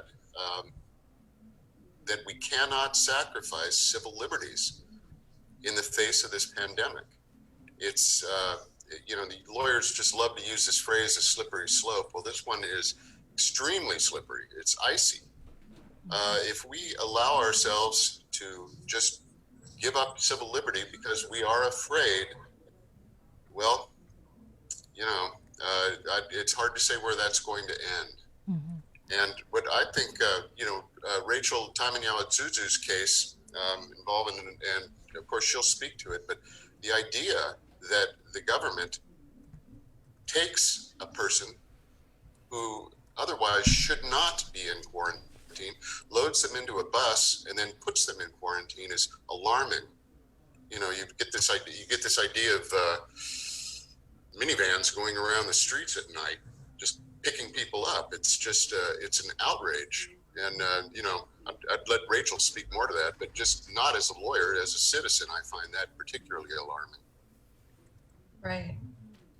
Exactly, Tom. And that's why we continue to fight this this battle. In the Egros case, we made a significant step forward, and it just shows public health's conduct shows their disregard for following the regulations in a pandemic. They are authorized and given deference to make decisions on how to respond in a pandemic. And 6 months later, instead of coming up with a more consistent and dependable procedure, they have now gone beyond and intentionally failed to comply with the court's order on Monday, and have gone beyond in their actions, and now resort to taking citizens off, from their own persons and putting them into this quarantine without rhyme or reason. This citizen that I represent was not a traveler. So this mandatory quarantine for travelers, clearly public health has gone beyond the scope of even their written directive. I wanted to ask about this. This isn't quarantine, but it does deal with constitutional rights. And since it is constitutional day, as Jackie mentioned, there was this article, I think, and a decision that came out on Monday, where a federal judge struck down Pennsylvania Governor Tom Wolf's orders restricting mass gatherings and shutting down businesses. And I'm just wondering, are you guys hearing anything out there on the street, or maybe even your thoughts on a decision like that? I'm going to kick this to Tom. Oh, I'm yeah. gonna kick this to Tom. Let's kick it to Tom. Okay. Yeah. Thank you, Rachel. The issues were almost exclusively constitutional in that Western District of Pennsylvania case, and we are suffering the same sorts of injury that the plaintiffs in that case did. I was reading an article this morning. The business community is up in arms about this. there is a wholesale economic collapse going on this island. It's not exclusively about money. It is, of course, about people's livelihoods, but people are investing their lives into their businesses and they're being ruined. And it's difficult to understand why this universal shutdown of what is characterized as non-essential businesses, why this universal shutdown continues. I mean, if you think about it, you can still, if you want to, you can still walk into Home Depot, and Home Depot is probably going to make you wash your hands and keep social distancing. Well, if it's okay to gather in Home Depot, why isn't it okay to, gather at any given restaurant or bar, so long as social distancing is practiced, and et cetera and so forth? It's peculiar that these businesses have to bear the weight of this almost by themselves. Their ability to make money, the ability to support their families has been taken away. And the damage goes well beyond the individual business. I mean, what's the unemployment rate on Guam, realistically? At this point, I'm sure it's well north of 50%. Government revenues, once the federal government turns off the tap, are just going to crater, which means that government services are going to crater. Tax or trash pickup to healthcare to policing, all of it. We can't just sit back and watch the smoke curl above our economic head. So that was the thrust of the article today. It was a cry for help from the business community, and it's not that these guys are a bunch of greedheads that want to make money. We're a small business, and everybody here is a small business. We're not. We have deep concerns about the welfare of the people who work for us. I guess I'm just surprised that we haven't seen any businesses come forward. Yeah. I mean, especially when you see protests out on the street. Yeah. Are we anticipating anything, Tom? Could you repeat that, please? Are we anticipating any businesses filing anything anytime, being represented by any of the lawyers here? I wouldn't be surprised, and I would expect it to happen sooner than later. There's multi-levels to this emergency. Go ahead. No, I'm sorry. Go ahead. Oh, well, there's multi-levels to this emergency, and we have to address them in all fronts. We've got to get the economy opened, and we have to do it safely. I'm not one of these people who discount the seriousness of the disease, or say you shouldn't be wearing masks, or any of that nonsense. We have a mutual responsibility to one another to make sure that we're all healthy. Part of being healthy is able to have a running, vibrant economy. And it's not happening right now. We've got to get the economy open. Jackie, maybe, and if you could put on your Guam Bar hat. I mean, I don't want you to get hat hair, but we had just had a question about bankruptcy filings. Are we seeing tracking an increase? Are we hearing anything? Well, the Guam Bar Association is starting a bankruptcy series to essentially to create a larger bankruptcy bar in anticipation of closing of businesses. I mean, kind of as the Guam Bar president, with the assistance with the courts, we can't just sit by and pretend as if we don't notice there are tons of businesses shutting down and the effects that's going to have on our economy and on our court system. And so the thing is, we've launched this series specifically for the purpose of ensuring that there are adequately and competently trained lawyers to provide the bankruptcy service. There's not that many lawyers on this island. There are 300 lawyers on our island. 100 of them are in government service. Another 100 of them don't even live here. So in the end, you have maybe 100 plus lawyers who are there to help your legal needs. Well, you were asking, are there cases in the works? I don't know. There's 100 lawyers. And I sure hope that people are seeking legal advice as to the impact that COVID-19 has had, not only on their business, but in their personal lives, because there are lots of areas where we have to be concerned. So since I'm wearing my Guam bar hat and we're talking about constitutional law issues, I'll tell you, one of the things that I'm watching very closely on the news is what's happening with our freedom of religion. The freedom to gather and to practice our sacraments. I'm a Catholic. I'm very concerned that I can't go inside my church and worship. Why can't I go inside the church and worship when I can go to the Home Depot, as Tom said? I can gather there and I can gather there safely by wearing my mask. Why can't I do the same inside of my church? And so is the government impeding a right by prohibiting my entry into my church? This is a constitutional question. Right. Same thing, gatherings. I really like the beach. And I can't go to the beach. And my husband told me, but honey, you're gonna go to jail if you get in the water. He said, you can walk on the beach to exercise, but if you get in the water, you're risking a misdemeanor. And I said, well, you mean if I'm standing on the beach, it's okay, but if I get in the water, it's not? I don't understand the difference, right? And I'm a lawyer, right? So that's the thing is, as lawyers, we have to assess the situations, not only for ourselves personally, but we've got to do it for our clients as well. Right. And that's why when you talk about the Constitution, you talk about the issues that we're facing on this island, the decisions that are being made, I really need us to be aware, okay, Wambar hat, aware that there is the Constitution. And the Constitution does in fact apply to us. It's applied to us through the Organic Act of Guam.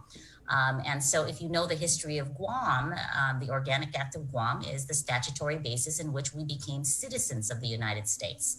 And so as a citizen of the United States, I would hope that there is someone out there who is willing to protect my right, my constitutional right as a citizen. Very interesting. Jackie's, I'm sorry, Rachel, go ahead. Oh, I was just going to say that as to the businesses, since Monday, my office has fielded several calls. So the businesses out there are wanting to go forward and wanting to protect their constitutional right as well to their property and to be able to run and operate their businesses safely. So I can at least confirm that for you too. Tom? Well, I was just going to follow up on what Jackie was saying, and particularly about the right to assemble and practice a substantial right, which is to worship. And an individual and individuals who want to meet together to express a religious belief is specifically protected by the Constitution. If we prohibit that, then we are saying that the First Amendment is just kind of a fair weather amendment. So long as things are going good, we'll follow it. But if we hit a bit of rough weather, then we're going to ignore the First Amendment, or we're going to put it in a special place and bring it out when it's convenient. That is not the way the Constitution is meant to be applied, or was ever meant to be applied. Mm-hmm. We talk about these rights guaranteed under the Constitution. The Constitution, it's a manual, but the first 10 amendments, 11 amendments, restrict the right of government to act. These are not, awards. It's not the monarch telling us, okay, you can speak. We are telling the monarch to, keep his nose out of our business when we want to worship, when we want to gather and assemble to protest.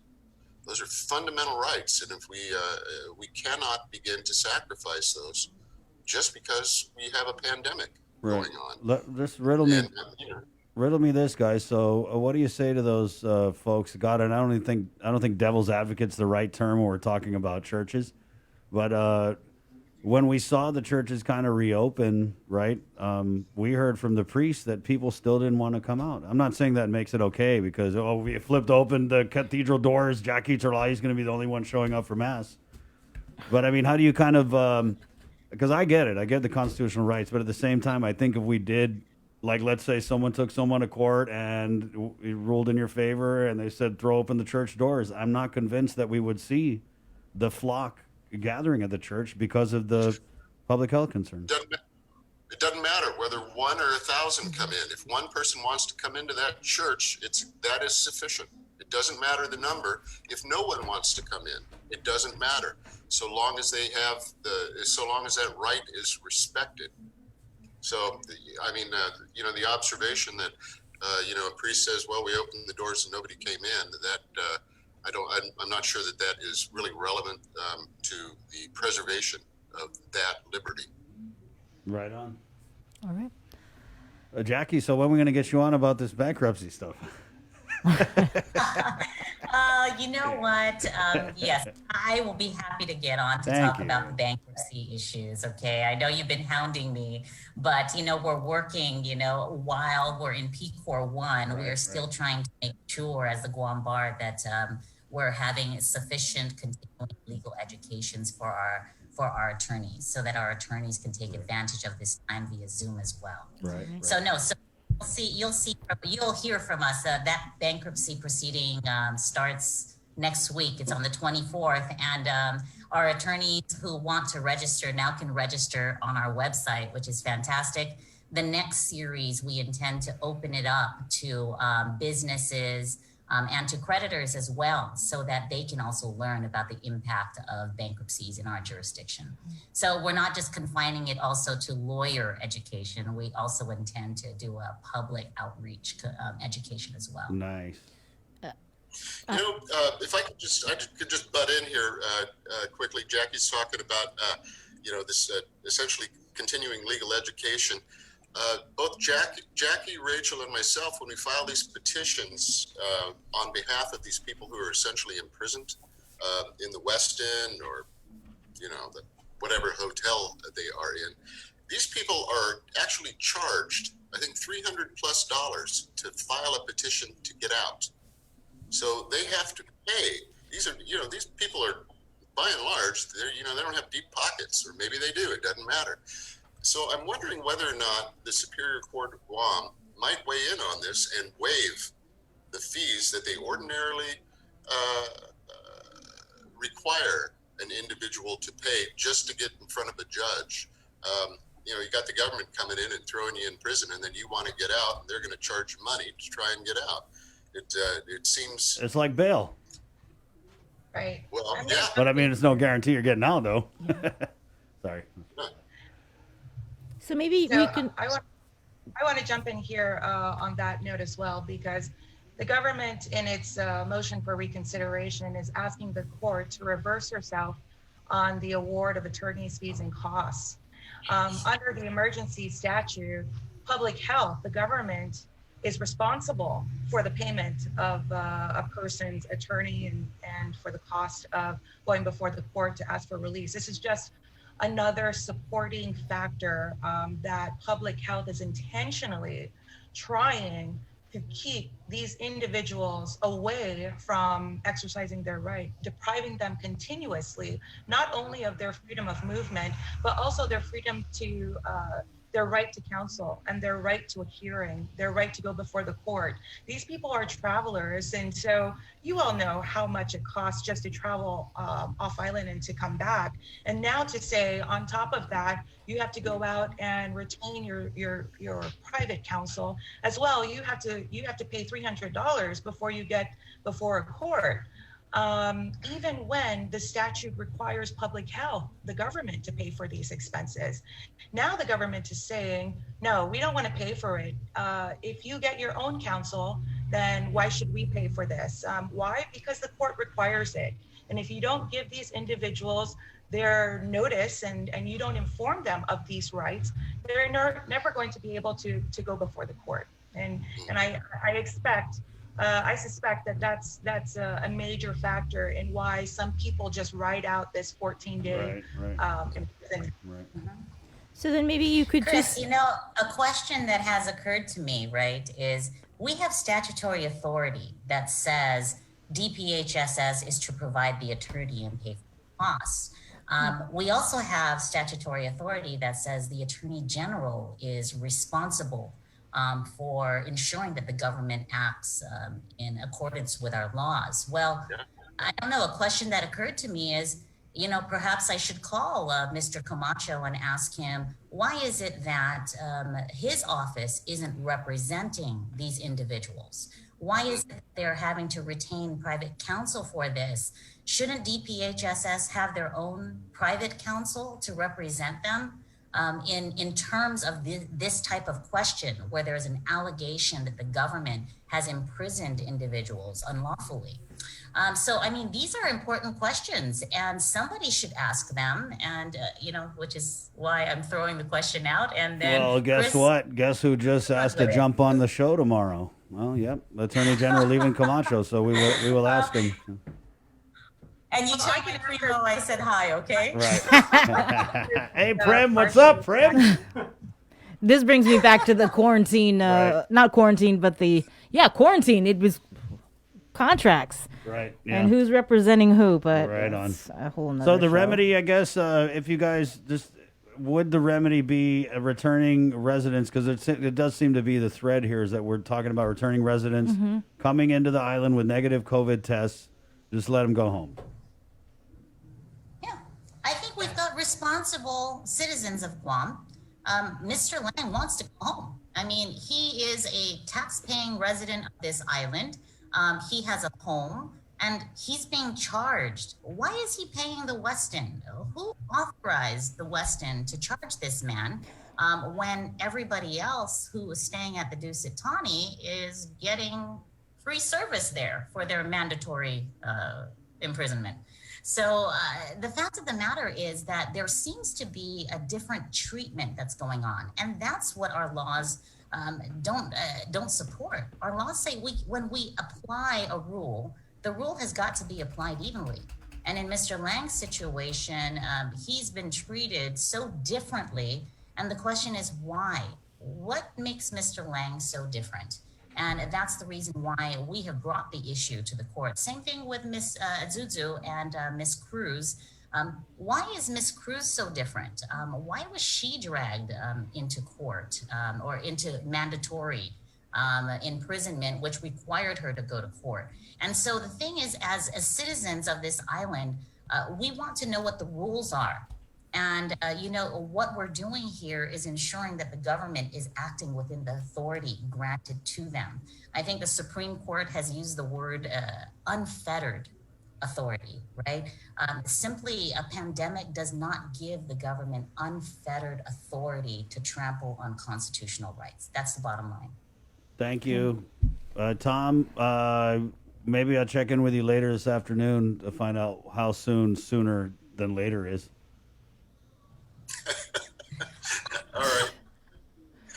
All right. Thank you, Rachel. Thank you, guys. Hey, you got any lawyer questions, Bree, while we got them on here? No. All right. Thank you, Jackie. Thanks, guys. You have a great day. You guys You too. too. Okay, Tom, Rachel. See you guys. Bye, Thank guys. you. That's 9:33. We'll take a short break, and we're gonna. Lawyer question. Just saying. Matter of fact, not for on the air. Right. Thanks, Tom. See you. It's 9:33. We'll take a quick break, and we're going to come out and close out the show with Linda Rodriguez and Grace Iwashita of Public Health's Foster Care Division. Coming up here on The Link, it's The Breeze, 93.9. Good morning, Guam. GU Self-Storage, conveniently located near the Harmon McDonald's. We offer affordable rates, online payments, and auto bill pay for your convenience. Plus gate access daily from 6 a.m. to 9 p.m. Call us today at 648-7867 for more information.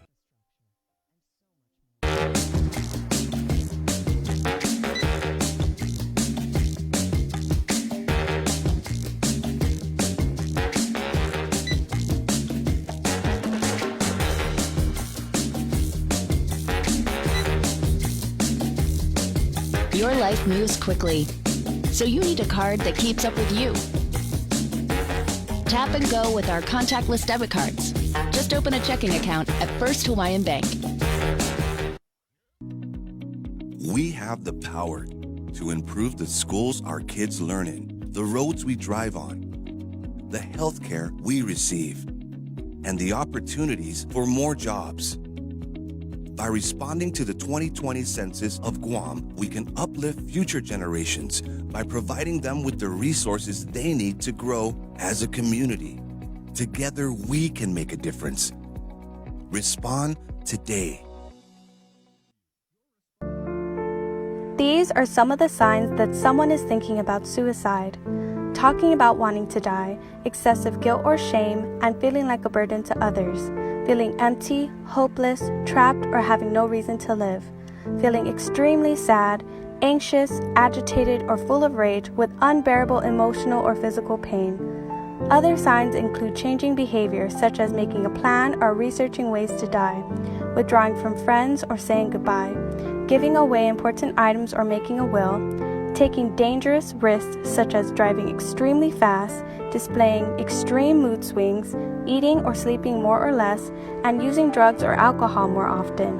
If you or someone you know is showing these warning signs, get help as soon as possible.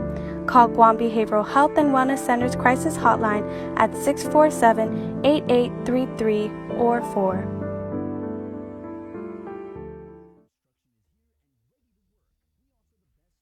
Hafa Day, my name is Zena Cruz Vecina, a registered nurse with the Department of Public Health and Social Services. COVID-19 continues to be a very real threat to Guam. Wearing an appropriate cloth face covering in public is a simple and important way you can protect yourself and others on our island. During a pandemic, no single action will stop the spread of the virus. Wash your hands often with soap and water, and stay 6 feet away from others. Prevention saves lives. For more information, please call 311 or check out our website at www.dphss.guam.gov.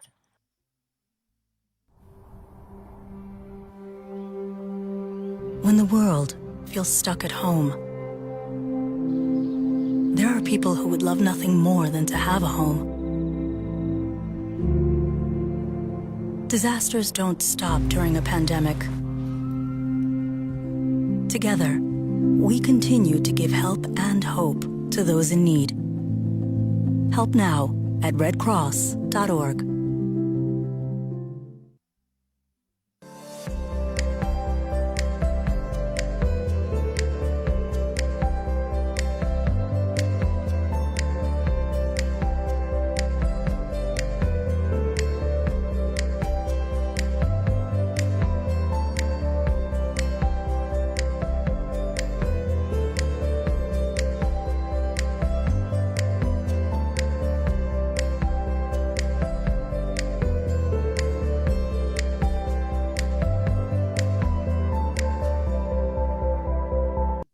Linda Rodriguez, who's the Human Services Administrator of the Boston Division, and Gracie Washita, who's a foster care licensing social worker.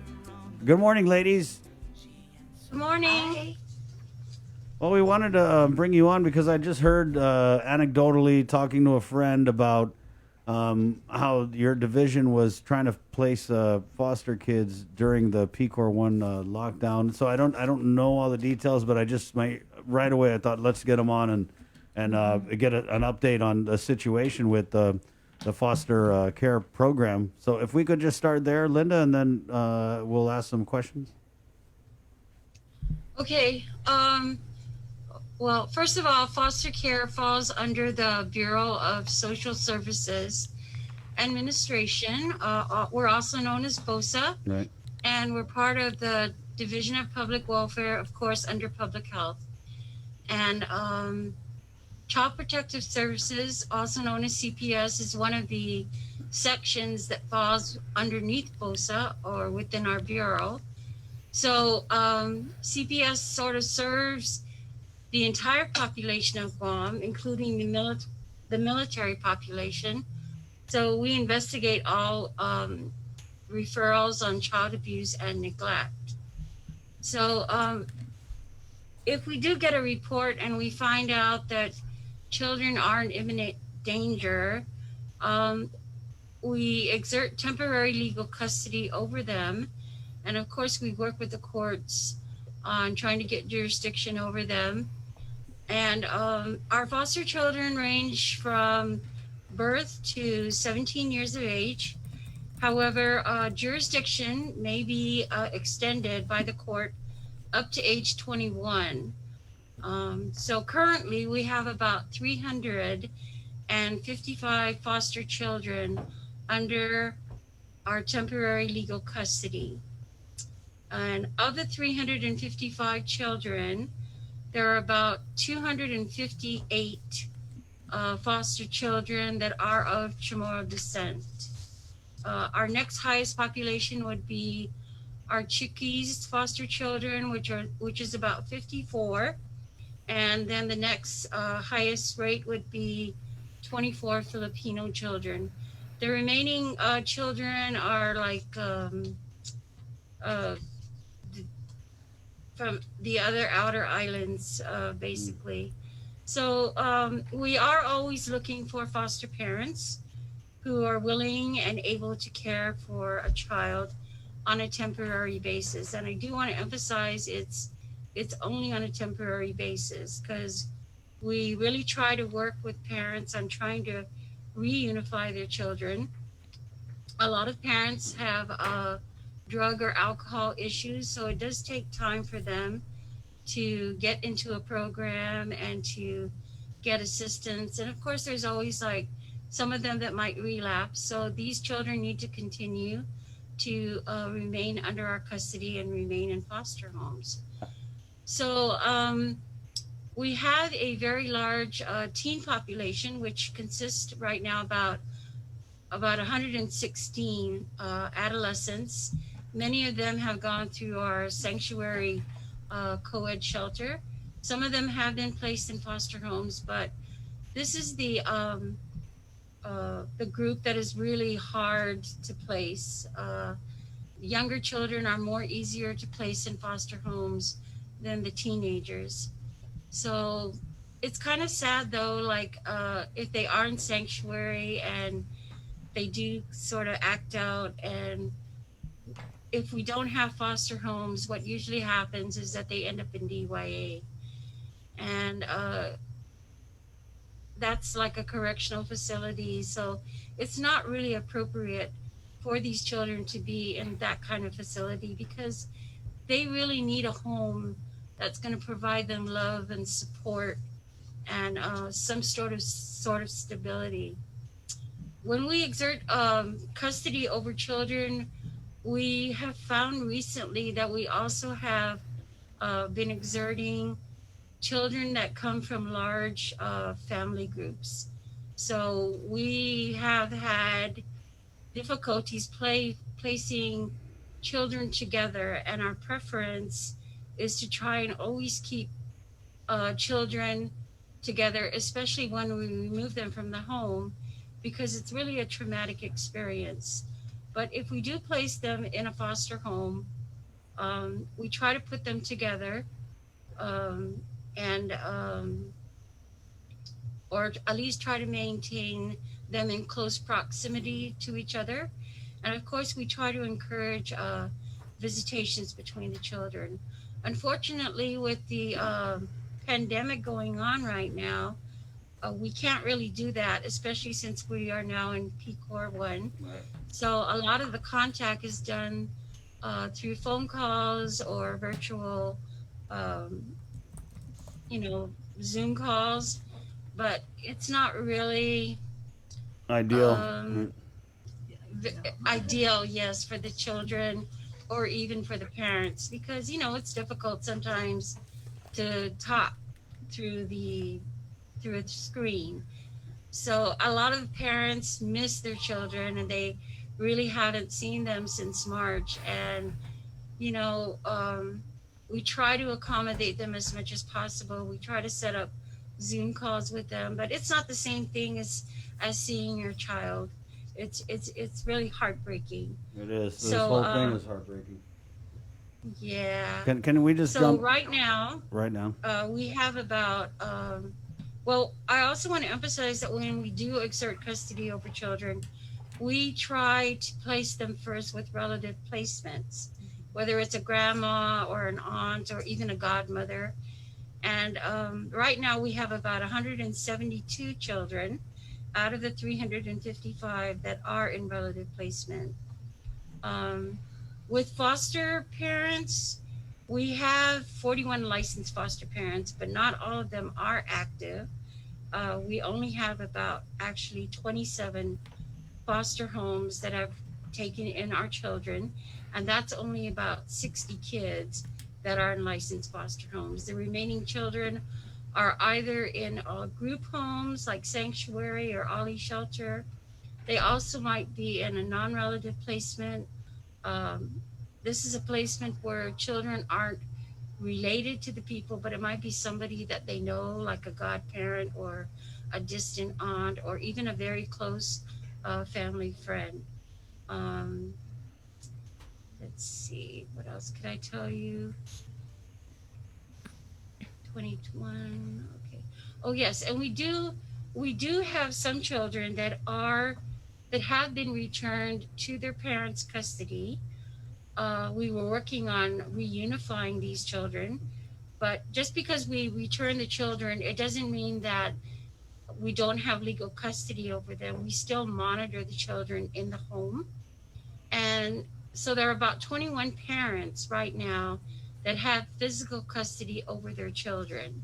And this includes 47 foster children. So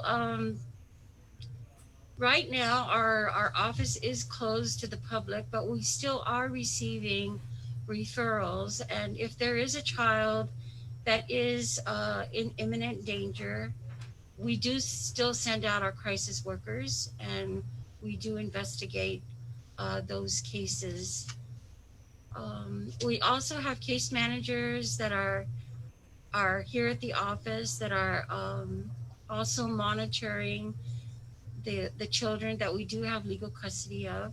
We don't tell them to go into the home, but we do encourage that they follow up with the foster caregiver or the relative placement or the parents, just to check and see how they're doing. Right. There might be some situations where we will assist the family, like say if a child needs to get through a medical appointment or some kind of other service. We still try to interact with the families, but we don't actually try to go out unless we absolutely have to, because we have to think about not only the safety of the children, but the safety of our staff. And okay, so I know Gracie has been working to try and recruit more foster homes for our children, because we Right. want to get children out of the Ollie shelter. We want to get them out of Sanctuary, and we want to put them in a home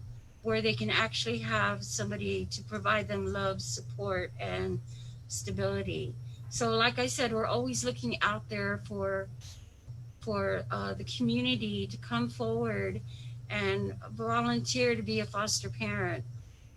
Right now, our foster parents are tapped with a lot of our foster children on an emergency basis. We don't have a lot of foster parents that we can rely on that will take in children, because, like I said, they've already meet Right. the maximum amount, and they will take them for a couple of days for emergencies until we find another home. Just to make it real, like this week alone, we had an adolescent whose placement broke down, and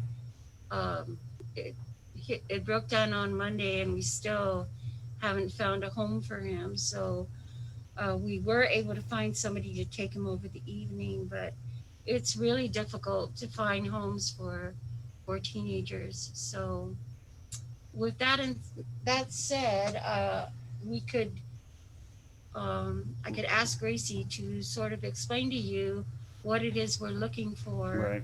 Let's just get the numbers again, if we could, Linda, because you threw a lot of stats out there. Yeah. How many kids are we Yes. trying to place right now? How many kids are in the group homes or the shelters that need to get into a foster home? Well, our shelters are pretty much full. Our Ollie shelter has 14 right now, and I understand they are understaffed, so they're really struggling to keep our children safe. Sanctuary also has, I think, about 10 of our children, but they also have children from the other, like other within the community. right, that need emergency assistance. But they try to help us out as much as we can. But we just need the community to come forward, you know, and take in a child. And sometimes it doesn't have to be long term. It could be like for a week. It could be a couple of nights. Um, but we really need the community's assistance out there. And especially when the pandemic broke out, it was really difficult for us. Things kind of slowed down after um, Core 2 came on, but it seems like we're like really in a bad spot right now because we just don't have enough foster homes for these children. And it's really difficult sometimes to place kids. Right. You know, and I know when we call our foster parents, they really don't want to say no, but they just can't take in any more children. And we don't even recommend that they have a lot of children because it's going to add a lot of more stressors, and then placement's going to break down, and then we're going to have to remove the children, and then we're going to be in a predicament where we're going to have to be calling everyone again to try and find kids. Have we seen an increase in the CPS complaints that remove the child from the custodial care of their parents since the beginning of the pandemic? Not really, because like I said, you know, we receive a lot of referrals, Chris, and of course CPS can't touch all those referrals. You know, we would love to touch them all, but we can't. So we do look into the referrals that are severe and where we think the child might be in danger. Those are our priority. Most of our referrals come from the Department of Education, but we all know that since the pandemic broke down, children haven't been going to schools. So, of course, our referrals have gone down, but it doesn't mean that the abuse is not still happening. It's just that our reporting parties don't have access to the children and they can't observe. We are getting a couple of referrals in, but like I said, it's not the big numbers that we used to get. But, you know, it doesn't mean that abuse and neglect has gone down. It just means that it's not being reported. Yeah. We do have some relatives calling in if they do see something like physical abuse. We do get some calls from the hospital on medical neglect, but really, we just really don't know how many children are out there that are being severely neglected or abused right now. So what do we do to get to these kids who are, I mean... Well, like I said, if anybody calls in, we still look into those referrals, on the referrals that we're getting. Right. But of course, the teachers, they can't report because they're not in school. We do get some referrals from GPD. Of course, that is reported to us, or like I said, relatives. So what is but we're one trying to get- for somebody who's Sorry? listening? For somebody who is listening, watching this program, and they want to step up, they want to volunteer to be a foster parent. How long does this process take? What do they need to do? Okay, that's what Gracie will explain to you. She is our licensing social worker for foster care, and she knows all the requirements on what people need to do to get licensed. Thanks, Linda. Yes, so anybody who wishes to, who has an interest in becoming a foster parent, they can always contact our office. And, I'd be more than happy to just talk to them about the process. But yes, there's an application process, Sabrina. So the application is available on our public health website, or they can call our office. I'm more than happy to email them the application and or make accommodations to, drop it off to them. But yeah, some of our requirements, of course we have to ensure that that home is safe, right? And stable. So we do require, certain clearances like police, police and court clearances, medical clearances. We also ask for financial information because, we need to make sure that, taking a child in is not going to be, it's not going to take a financial toll on that family. There's also, we require character references. I have to conduct interviews with the individuals who are, applying to be foster parents, and I have to meet the household members. We also have to, of course, conduct a home visit to ensure that that home, meets, it's safe and appropriate. But yeah, it's, Right. but you can, anybody, if you're over 18 and you have the compassion, you're patient, you have flexibility, you can call our office, and like I said, I'd be more than happy to talk to you about it. Right, but are you But guys yeah, able to do these checks, and can people ideally go out in PCOR 1 and get all these clearances? I mean, how does this work under COVID, under PCOR 1? yeah, so I know that, so right now, for when the pandemic started in March, some of our applicants or people interested, they did have some difficulty, of course, getting the police and court clearances and getting their medical clearances. But as soon as some of the restrictions were lifted, they were able to get those things. But if we really do need an emergency home, and a family is not licensed, but we've been having conversations with them, and we're able to assess their home, and CPS has a system in place where they can do some background checks. And we can do an emergency placement, but of course we want people to be licensed, right? So we have been getting applicants. I'm actually working on licensing 4 families right now. But yeah, that's one of the difficulties right now, is obtaining like police and court clearances, Right, because yeah. those agencies are not open to the Yeah. public. Hopefully those can be restricted. It's gotta But be- just going back to the application quickly, like Linda said, there's different types of foster care. So if people are not able to provide 24 hours a day, 7 days a week type of care, they're willing to do something on the weekend or something short term. That's possible, and it's really up to the individual who applies. Like, if they have a preference, do you prefer males, females, how many children do you want to foster, what's the age group? So there's just different types of help you can provide. Whatever you can do is appreciated. It's got to be a struggle, because I know the director had just, your guys' director had wrote a letter to the governor talking about the latest budget, and telling Adelup that foster care payments under this budget would be discontinued from January 2021 to September 30. Also, that the Ali Shelter 1 and 2 services for abused and neglected children would be discontinued from January to September 2021. It sounds like we're already in a crisis with the foster care, and it sounds like it's only going to get worse.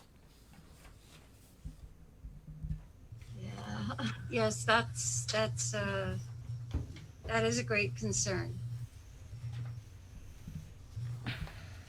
Well, we've got the info, ladies. Very alarming. I think we need to do another follow-up with this issue, and but maybe get into a little more detail about like the home requirements for people who are trying to foster kids. Because I've heard stories about people who really want to help out because they were maybe in similar situations when they were kids, right? I mean, I was in sanctuary when I was a teen.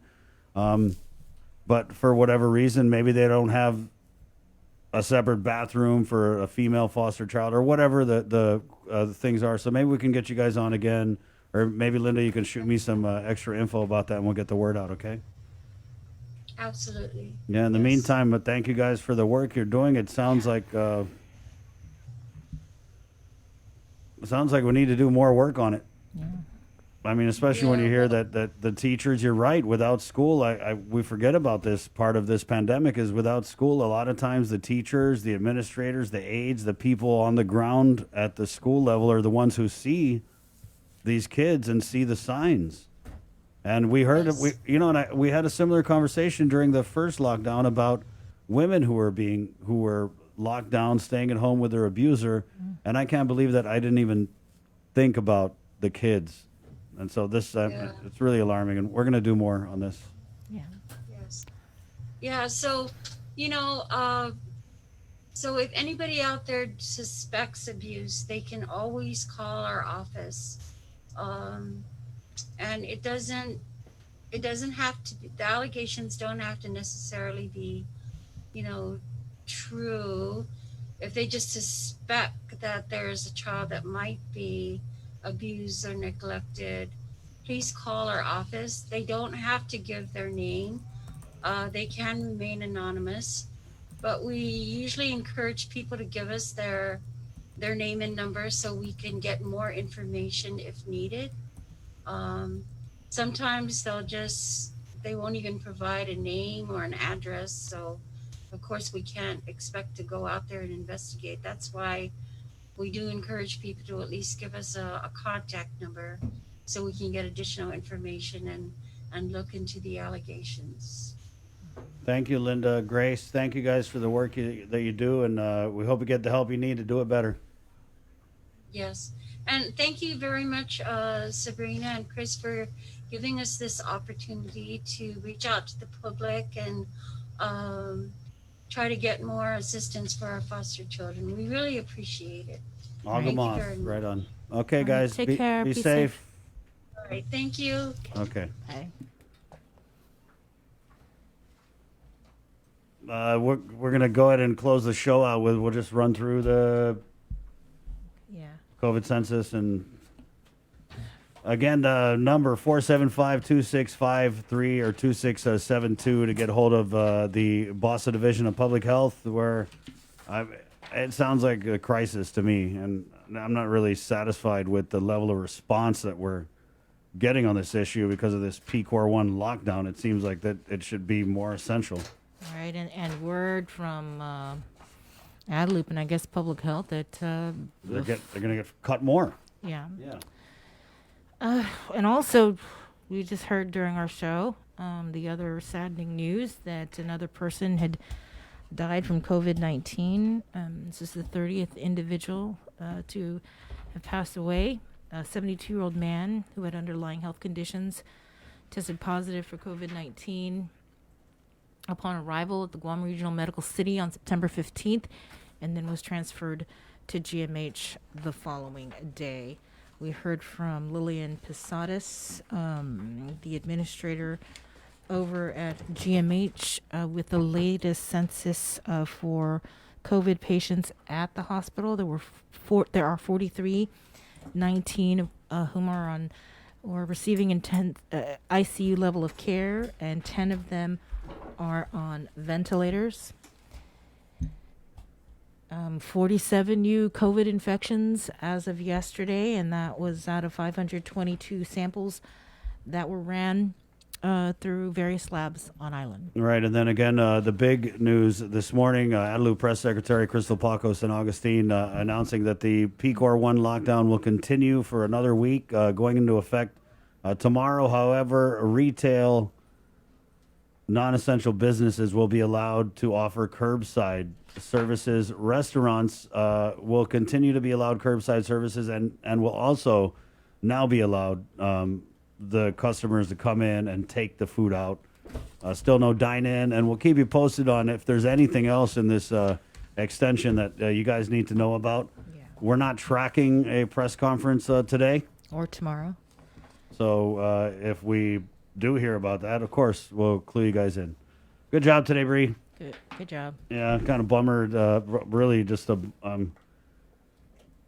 I don't know. It's not satisfied with, and I know it's not Linda and Grace's fault, but then we got the director saying that, we're going to cut all these other critical services. There's got to be other places to cut. Are you serious? I think they got some special projects coordinators that. Anyway, it's 10:04. We're KUAM FM in Agania, Guam. This is The Breeze on the Link. 93.9 for Joe Sir. Master Control. Remember, we got your 6 for the KUAM News primetime show. For Sabrina Salas, Matt Tanani, Guahusi, Chris, Esta, Adios.